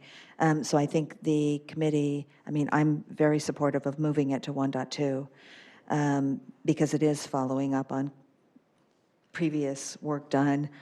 I think at the time we were thinking, oh, it's a procedure, which is how it ended up in the other category, but I hear you. I want to let you know that. And I think today we're looking for guidance on, does this look good? Because we actually have done a ton of work on the elements that go into this. The wording, we've agonized over certain words and how to phrase things. And that's why we said, before we agonize a little bit more, let's check in with everyone else to make sure we're headed in the right direction.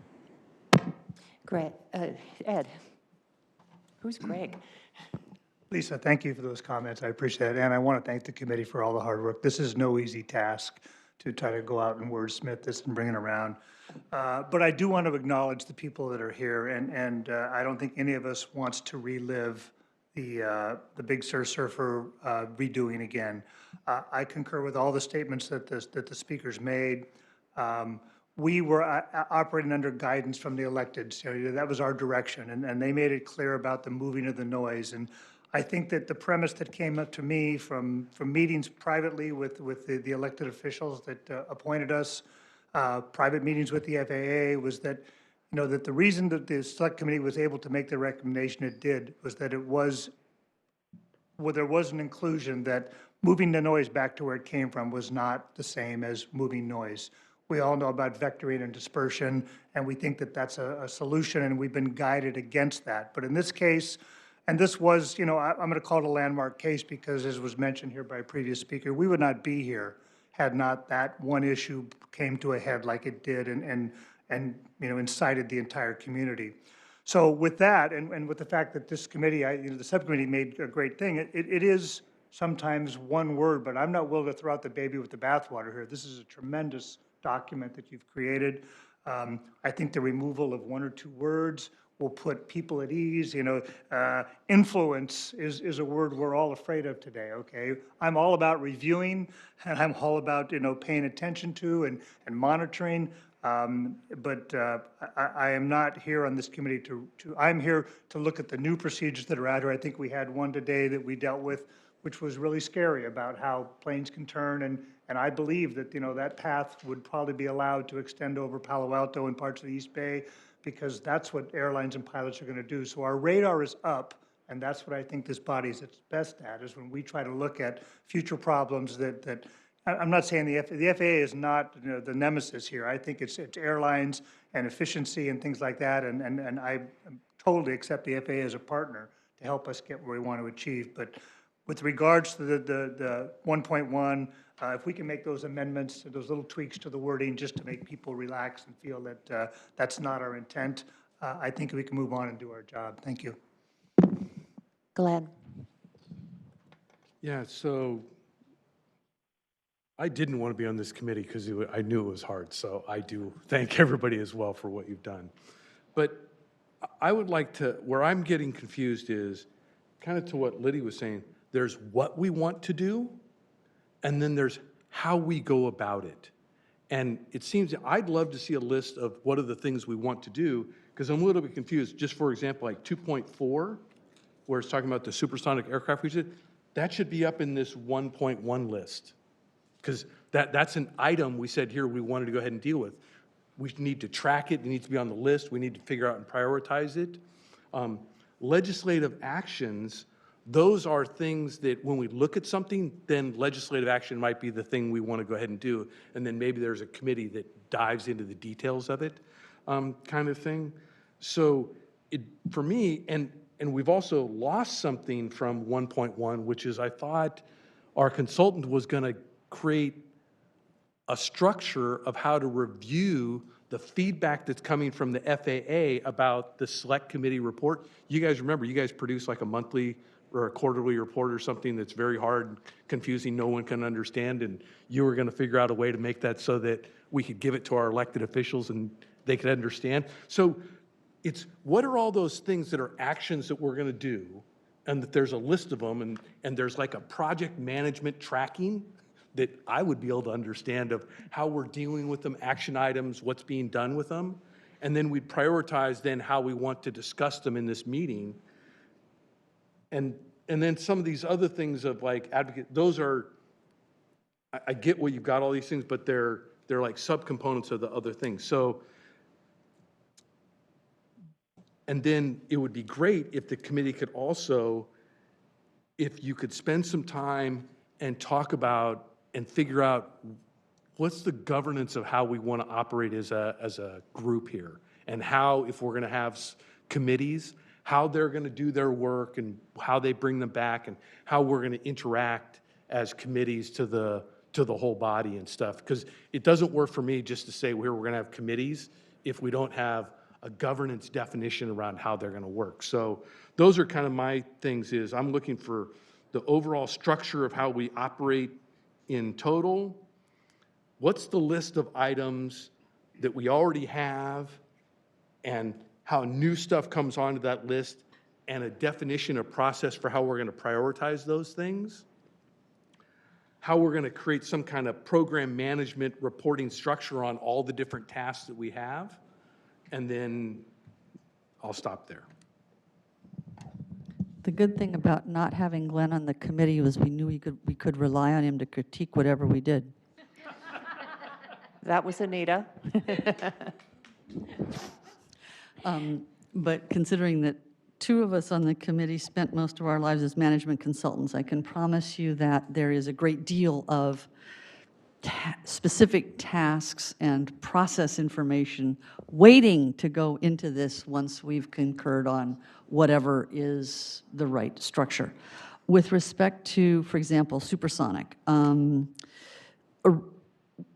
this should be a living document. So although we kind of, anytime you take a whole bunch of diverse items and you try to form them into a structure, there's going to be dilemmas. Does it belong here? Does it belong there? We obviously alarmed people unnecessarily about Surfer because we had no intention of implying in any way, shape, or form, as Lisa said, that we were going to reopen Surfer.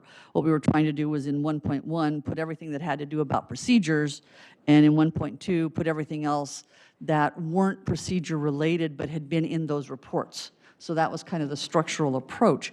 You can argue, okay, does the supersonic belong under a potential procedure type or other thing? Yeah, and if it got live, maybe we ought to move it there, but this isn't a dead document. We can modify it as we go along.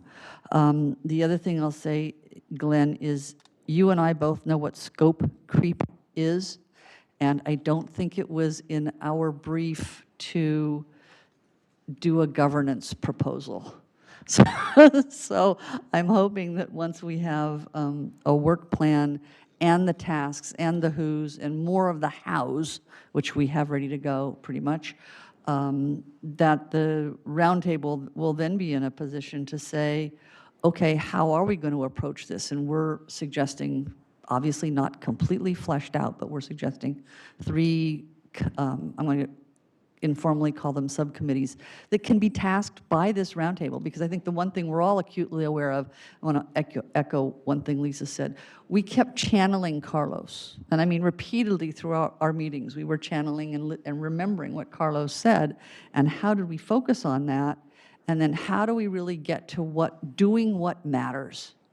And that's what we're trying to get to. And if the subcommittee, we think the subcommittee approach will work to help us be effective, but we're also mindful that this entire group, this entire roundtable, in the end, we hope is going to endorse, as we did earlier today, unanimously, actions that the roundtable will take.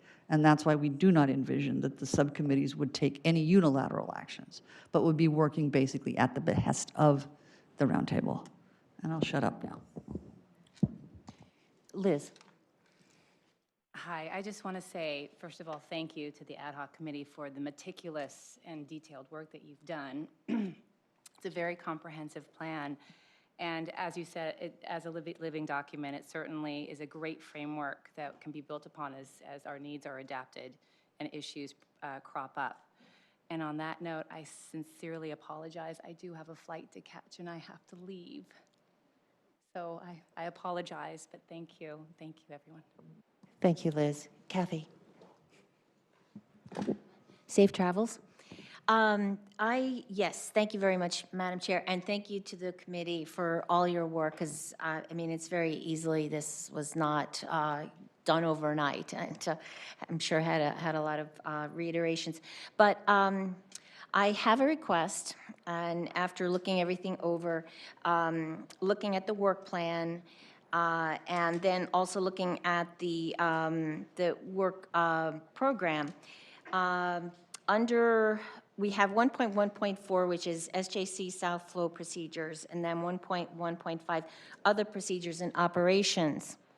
And taking a look at, I guess, pages 40 and 41, where the SJ South Flow is outlined, I mean, that definitely, I remember being on the ad hoc committee that addresses the issues that we talked about. But then also integrated into that is the Loop 5, which actually has to do with South San Jose takeoff, departures. And I was wondering if it would be possible, because that actually affects Santa Clara and North San Jose, if there would be a way to just, I know you have other procedures and operations, but could we specifically, delegate one of those to the Loop 5 or San Jose departures, because they are definitely two different issues.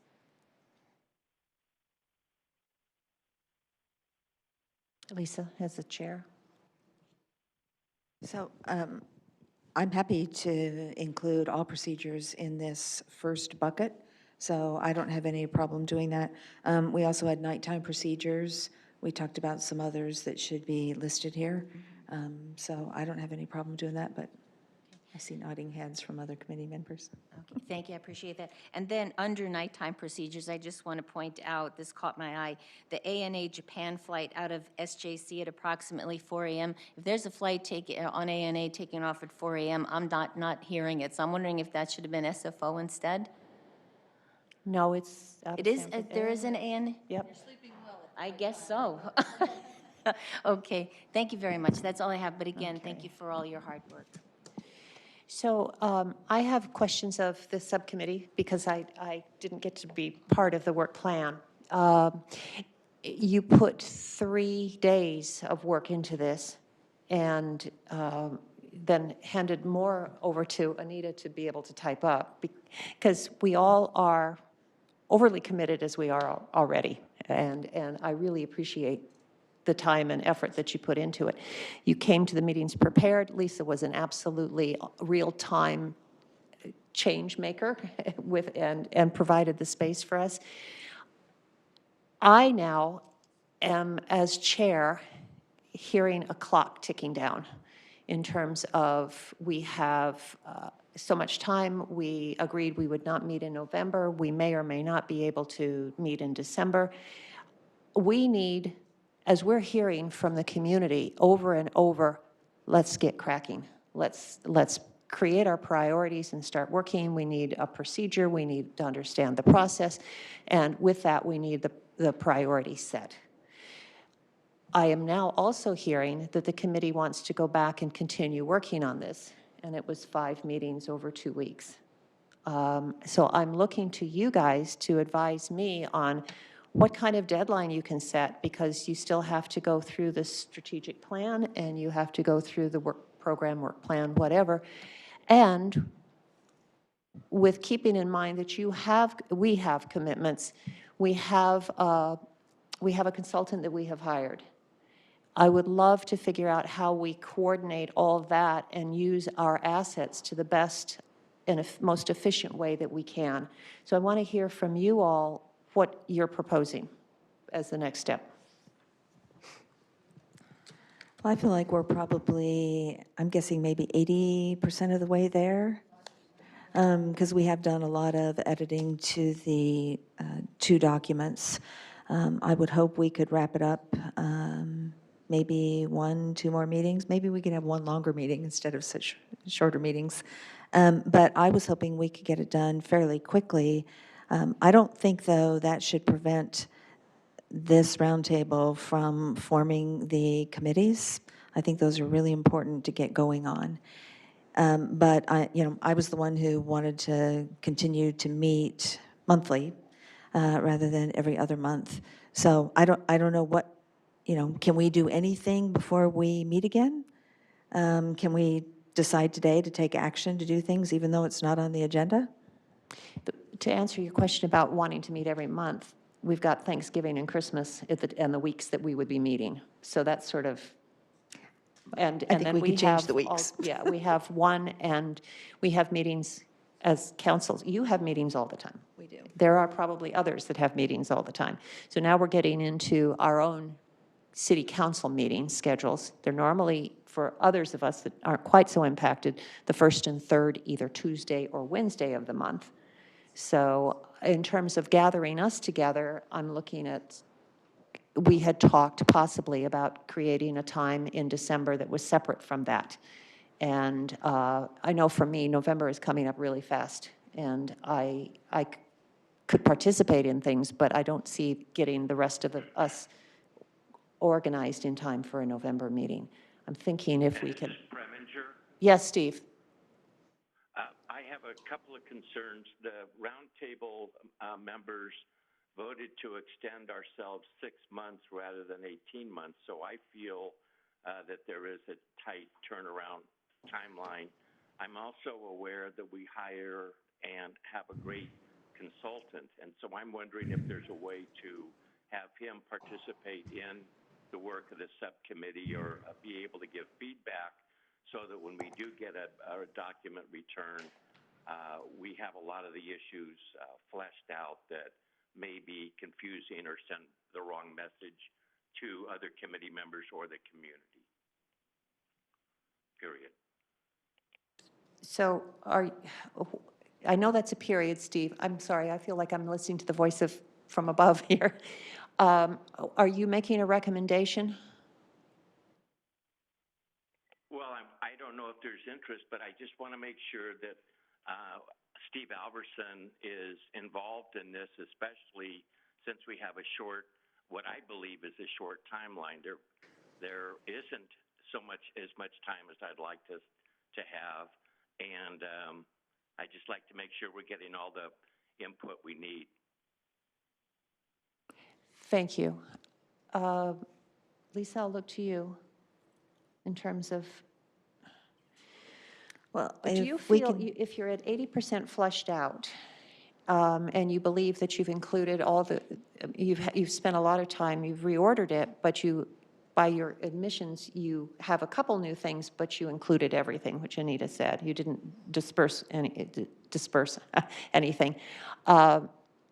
Is this something that for time efficiency, that with maybe one more meeting, you would be willing to turn it over to Steve to flush it out so that we could, and form it, write it for us, and then have us meet in December to discuss a final product? What I'm trying to do is get to a final product by December. What's the best way? Is this for both the work plan as well as the strategic plan? Absolutely. Okay. Yes. Then I would suggest 2 meetings.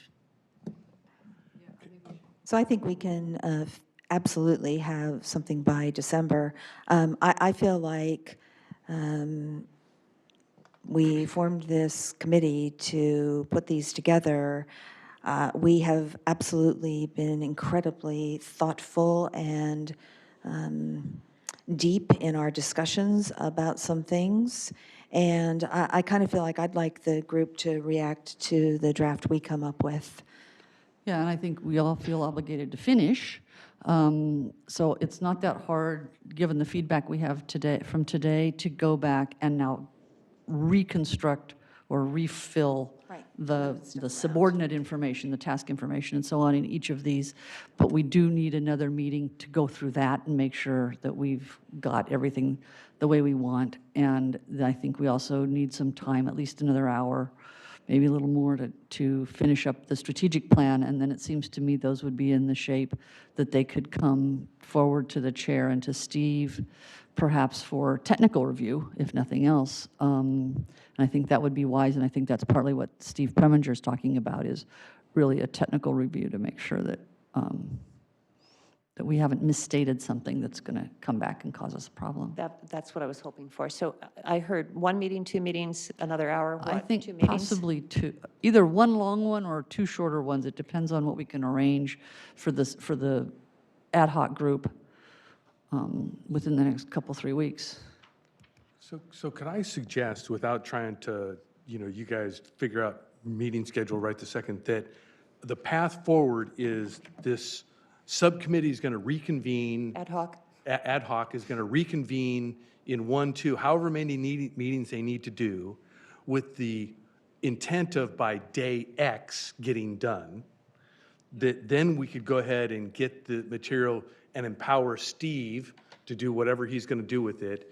And the chair, vice chair is going to go ahead and you'll explore, I guess the chair will explore the possibility of having a December or whenever the next time we're going to meet, that this would be the agenda item that we would focus on to try and get closure about all this. And I don't want to try and say you're going to do it in 1 or 2 meetings, but those are steps. Subcommittee's going to do some stuff.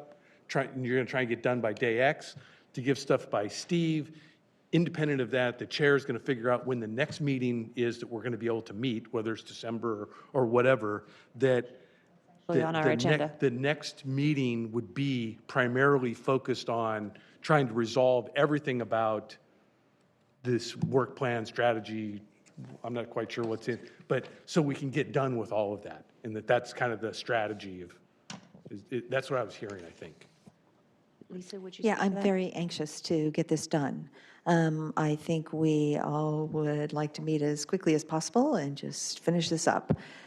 It's certainly not our intention to make it go any longer than it needs to. No, I recognize that. Yeah, so, but I would also like to see if we could move forward on some things that I think we all think are important, which are forming the committees and get them going on work. Yeah, and I know we can't do that because it's not agendized, but I would suggest that we agendize for the December meeting, both a We've final got that review. in number 7, so Oh, sorry. we're good. Ed? I was going to make a motion if we can move on with this. If we're ready. And then it's a pretty simple motion, and that is that we kick the strategic plan and the work plan back to the ad hoc committee. Upon the completion of the ad hoc committee, they submit it to Steve. He analyzes and edits it and puts it on the next meeting's agenda. Do I have a second? All right. Second. Thank you. All right. Steve Preminger, your vote, since you've seconded. Oh, is there any further discussion? Yes. I Carlos. just wanted to confirm that part of that motion is to correct the issue with the SUR for Big Sur to alleviate the concerns of the community. Yes. Make sure everybody's understanding. Yeah. Okay. Yes, yes, good. The record. Okay, thank you, Carlos, for calling that. Steve Preminger, how do you vote? Aye. Ed? Aye. Carlos? Yes. Elisa? Yes. Mary Lynn, yes. Yes. That Kathy, was yes. Kathy, yes. Michelle? Before I vote, can I clarify one question? Yes. The when the final documentation is done by review by the chair, by the consultant, is it possible to send it to us before, like as soon as you're done, you send it to rest of the members so we can review earlier before even the meeting starts? Because when we got this one late, but since you're done, say by next week, would it be possible to send it to us so we can review it? I'm getting a nod from Steve Alverson. So your vote, Lisa, Michelle? Yeah, yes. Anita Anita. Enander, yes? Steve, sorry, Glenn? Hendricks, affirmative. Lydia Ku, yes. Yes. Stephen Scharf, yes. Thank you. It passes unanimously. You got your wish, Anita. And now we move on to item number 7, which is consider set future date for meetings. Madam Chair, just for a second, we're running way behind time Yes. here. And in terms of my role as facilitator, I have been told by the people who manage this facility that they have a hard stop time at 4 o'clock because there's another meeting in here. Yes. So we will need to do something to accelerate the process to get us out of here at 4 o'clock. Thank you. Okay. Then we need to discuss meetings, and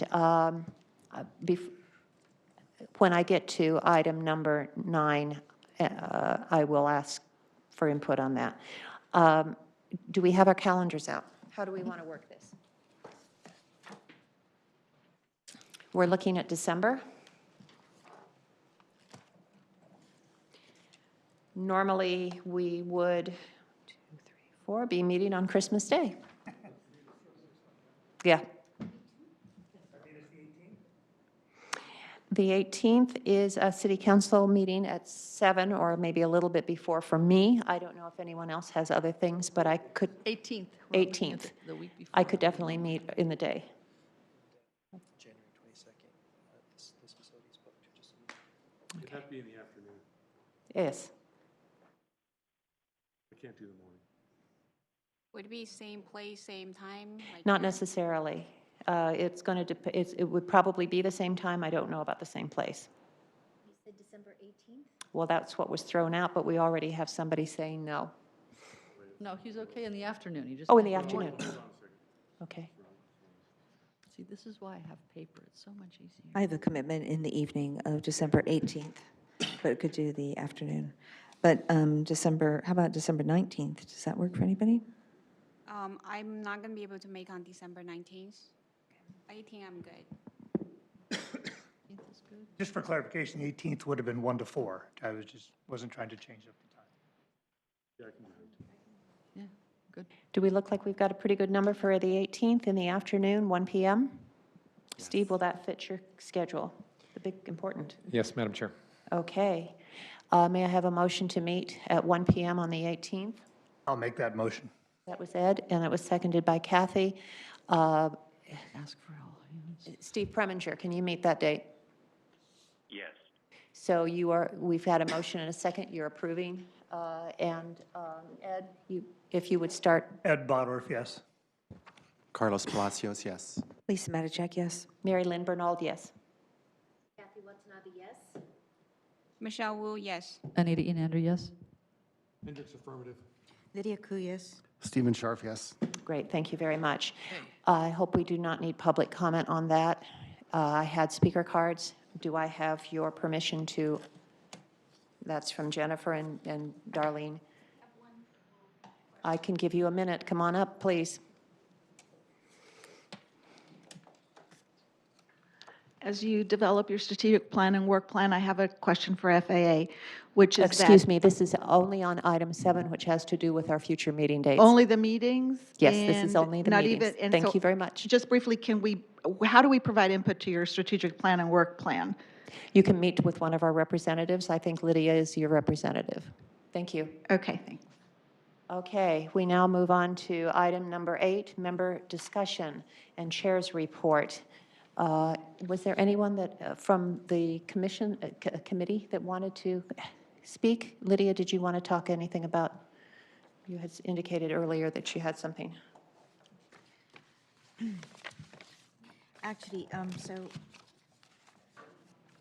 While you're are you ready? Okay. most of everything, so I attended the technical working group on August 22nd, and Steve had reported most of it, and it's also in the packet starting at page 179. In addition to the OAK procedure, there was also the topic of GBAS, which is ground-based augmentation system. So I'd request that we coordinate with SFO Roundtable to determine if they or we follow up on the GBAS questions to FAA. Then there was also the San Francisco Roundtable meeting that I attended on October the 2nd, which is, I provided a summary, which starts in the packet on page 209. There was a discussion about noise monitors, San Francisco noise monitors, and where they should be located, and what thresholds and durations should be used for noise monitors. And I think that we should, I'd like the this roundtable to send a letter to San Francisco Airport requesting that monitors be placed under SFO arrival and departure flight paths of procedures and associated vectoring, as well as provide adequate coverage regardless of county limits.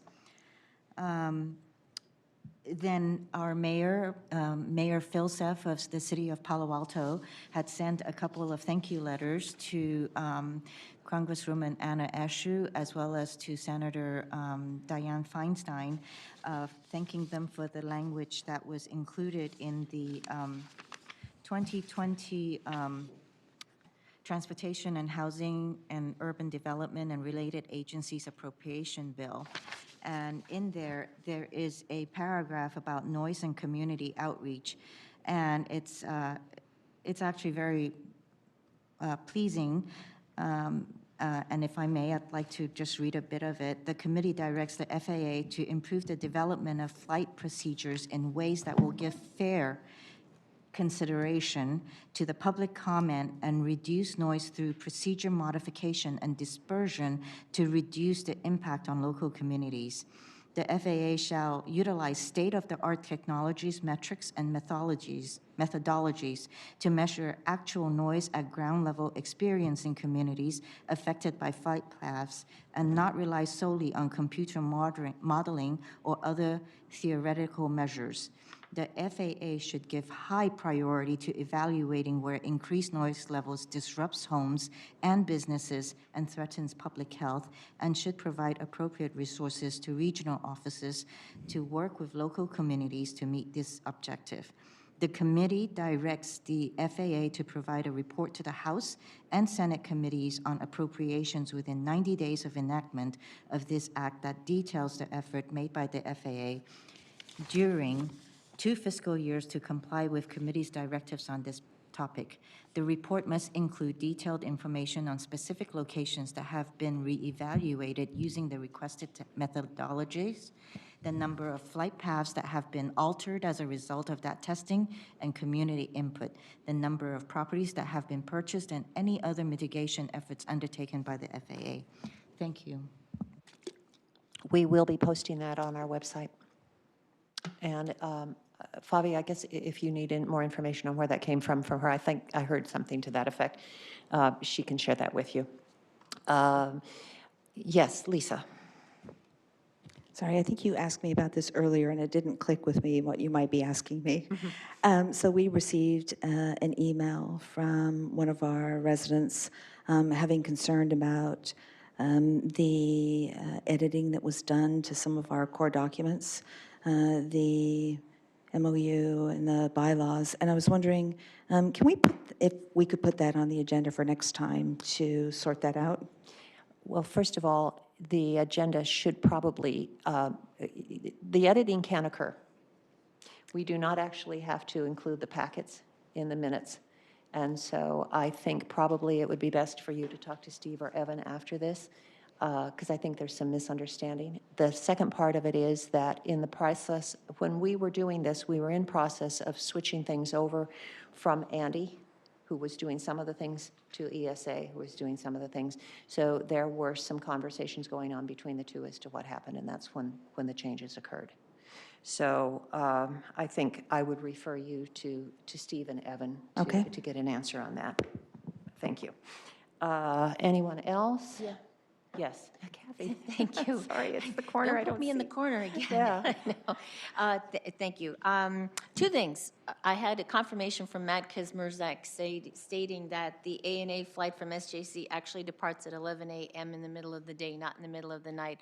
Our friend from SJC, the manager of strategy and policy, he said the ANA flight takes off at 11 o'clock. So that's that confirmation. But the other thing I just wanted to share, and I was really happy that here in Santa Clara we were able to have a community meeting. You know, when we look at the work plan and community involvement, on October 2nd, we had a meeting up at the Northside Library, and I'm happy to say that Congressman Rokana was able to be there thanks to Tom Pike, his district director, for being there as well. And actually, Matt Kazmierzak was also in attendance, and we had about 40 community members and who just expressed, you know, their concerns and frustrations. It was a good hour and a half. It was good for the community to be able to share their experiences and concerns, and we're working on some things to work with them going forward in terms of collecting more information and working with the community. And also was able to find, thanks to one of our staff members, the acoustical treatment plan that was put in place back in the 1980s to treat those houses that were impacted by SJC and takeoffs. And it was very informative, very helpful, and I think it'll be helpful going forward. So I just wanted to share that because it was definitely very good. That's really good to hear, Kathy. Thank you. I had a quick thing to say that Lisa and I did meet with San Francisco Airport, and Steve called in, and the San Jose Airport is not interested in joining the roundtable. In brevity, they have their reasons, and primarily it came down to the fact that they wanted proportional representation. So it went from anywhere from how many members? 11 members on our body that they would add, which we were very definite that that was not going to happen. And so we walked away from that meeting without any agreement as to their participation in the meeting. It's disappointing, because I feel that there definitely will be items that will be coming up before us as a roundtable where both they and we would benefit from their participation. And we are quite disappointed that the San Jose Airport is not willing to even provide staff for information giving at any time at this point. So we have extended an invitation to the San Francisco Airport, and they are definitely considering it, and we will be getting back to you regarding that. Michelle? Just answer my question. Yes, yes. Can I ask a clarifying question? Is it the San Jose Airport that doesn't want to attend, or the San Jose City Council that doesn't want to let the airport attend? It's the San Jose City Council. Okay, I just But want, that's what I then thought it was. we definitely got word from the director that he was not in any way, shape, or form interested in even giving over staff because he felt he was understaffed. And it definitely would have been the San Jose Council that would have been paying for it. Okay, thanks. Michelle, I've got 10 minutes. I'm sorry, yes. You say about San Francisco Airport, are they coming over, or I missed that? We're under What did you say? discussion. It's still in the discussion? We're under discussion, yes. As a member, yes, yes. Okay, let's see where we are. Jennifer, oh, Lydia Carr, okay. Just a couple, would you be able to give a update about the working collaboratively with San Francisco and Oakland update? Yes. Everybody? And yes, one more question. yes. Would you be able to send a letter about the San Francisco monitors that I mentioned earlier about asking San Francisco to place monitors along their path? Is that something that you can do? We haven't had that Yeah, agendized. that hasn't been an agenda item. That Okay, so- roundtable's taken no action on that. Yeah. Okay. So for clarification, I can't do it unless it's been agendized. There was something else that came up. But number 8, Jennifer Landesman, did you want to speak about anything that we have talked about on member discussion? Thank you. 8, what we just talked about. We are now on number 9, and this is comments from the public. About anything else, right? Yes, and you have Okay. 1 minute. Yeah. I want to ask about AEDT, and which is like really important in order to have information when those screenings are done. My understanding is that those screenings are done for any level of review. They just have to happen. So for anything that's being discussed, I would like to get an update as to when that will happen, because it's really important to know where we are, because otherwise all the discussions are in a vacuum, meaning, for example, the Select Committee has a solution which was developed in 2015, and that is based on a noise level of pre-2015. Therefore, what they are going to do is practically move it back to 2014 levels. And even though the FAA says it's not reopening, in a way it is, because we worked on that. So it's not based on today's noise levels. So we really need AEDT, and we really need to know about which baselines we're talking about. And I'm concerned about, okay, I'll let. Thank you, Robert Holbrook.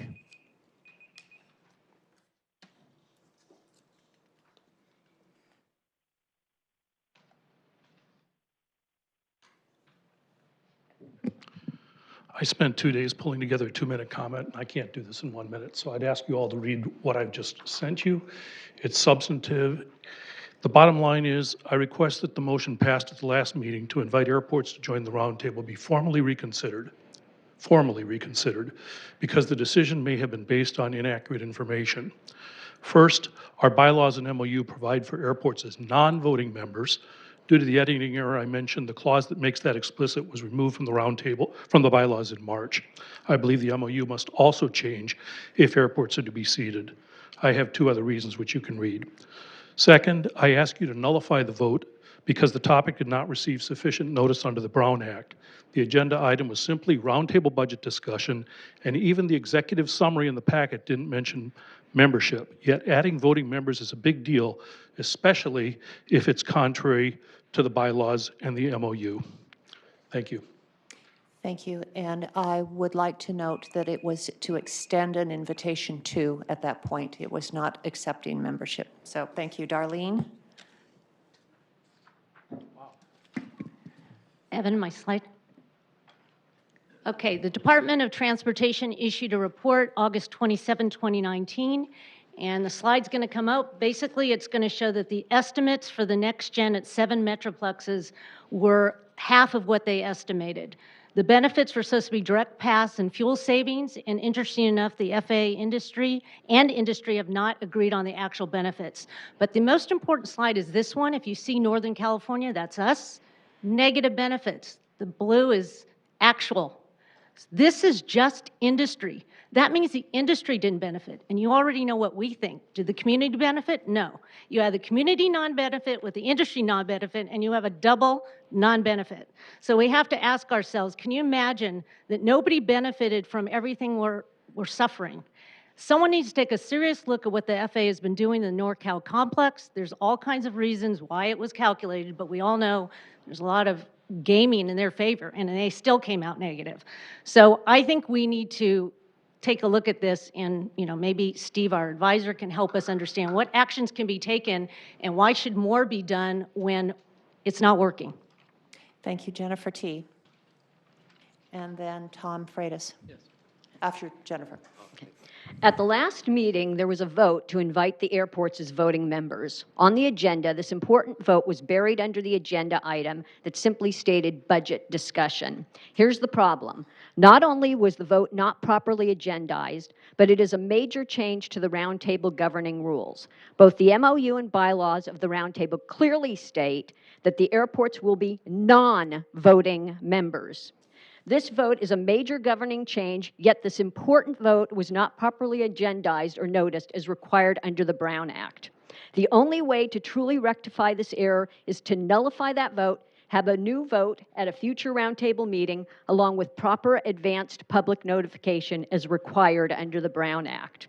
Because this item was not properly agendized or noticed, the public, including myself, was unable to provide appropriate comments regarding this important issue. There are clear ramifications in allowing the airports in. To rectify, a new vote is necessary. Non-voting members. Tom Freitas. Yes, good evening. Thank you very much for this committee and the honorable members of it. So I want to bring up one thing that I'm being experienced by noise is helicopter traffic, low altitude flying, visual flight rules. And this committee has not mentioned anything about visual flight rules or visual approaches. The airlines are doing it. It's off public procedure, and those are the ones that I think are the most offensive for the local traffic. And so I'd like to see this committee address visual flight rules or traffic that is off the normal flow of traffic, such as a sit or a departure. Can you give us a sense of your location, just so we know? My location is right here in Santa Clara, not far from this building. Okay, thank you. Appreciate that. To speak to what was brought up about bylaws and everything, we have had throughout these months numerous requests to amend our bylaws and our MOU, and we have not had an opportunity to agendize them because we've been dealing with all the other things that have been coming up. I think that I'm hoping that all of that will dovetail nicely in the beginning of the year where we can agendize a review of the bylaws and the MOU if necessary, and then also speak to what the airport's doing. I don't know, it was an invitation to explore their joining with a voting right. So we were not, the motion did not say we would be giving them, we were saying we were exploring. We also, to clarify, we're voting, Ed, I think you can say that you made the motion. Would you agree that you voted to extend the budget and ESA's contract 6 months, and you would extend the invitation to SFO and San Jose? That's correct. Thank you. Okay, thank you very much. Now we move on to item number 9. No, that's, we've had that. 10. 10, yes. And before we do review of action items taken, I would like to get approval from the roundtable as a whole that the only item that we will place on the December meeting will be discussion of the strategic plan and the work program. I would like to potentially add to that the appointment of the 3 committees that are referred to in that plan. I don't know that we can do that unless we have approval of the plan. I'd like us to be able potentially to do so if there's a way that we can agendize it, even though we might not, it'll have to follow any approval of the plan. Okay, thanks for the clarification. I acknowledge her optimism. Was that a second? That's definitely a second. Okay, good, good, good. All right, thank you. And now, Steve. Madam Chair, at exactly 4 o'clock, I'll be very brief. The roundtable approved 4 different items, unanimously approved 4 different items. Quick summary on the Sunny 1. to provide information on where the roundtable fits into the procedure development process for the Sunny One, and there were a number of questions we're going to pass on to the FAA. On item 5 concerning supersonic flight, send letters to the congressional reps and the FAA about standards and criteria, looking at noise impacts, including not using the DNL. On item number 6, which was the strategic plan, the roundtable is sending both the strategic plan and work plan back to the ad hoc committee for additional review, revisions, coming back to Madam Chair and myself, sort of finalization to be discussed at the now December meeting. And the final item unanimously agreed upon was a December 18th meeting from 1 to 4, at which, at a minimum, we'll discuss the strategic plan and work program. And that's it. Okay. And I do want to say, I appreciate your input. I'm trying to deal with the clock that's ticking here. So thank you very much. Thank you all for participating. Bert, thank you for attending. I didn't get to acknowledge when you came in. We always appreciate having you here. Do I have a motion to adjourn? But I did. Okay. We're adjourned. Thank you very much.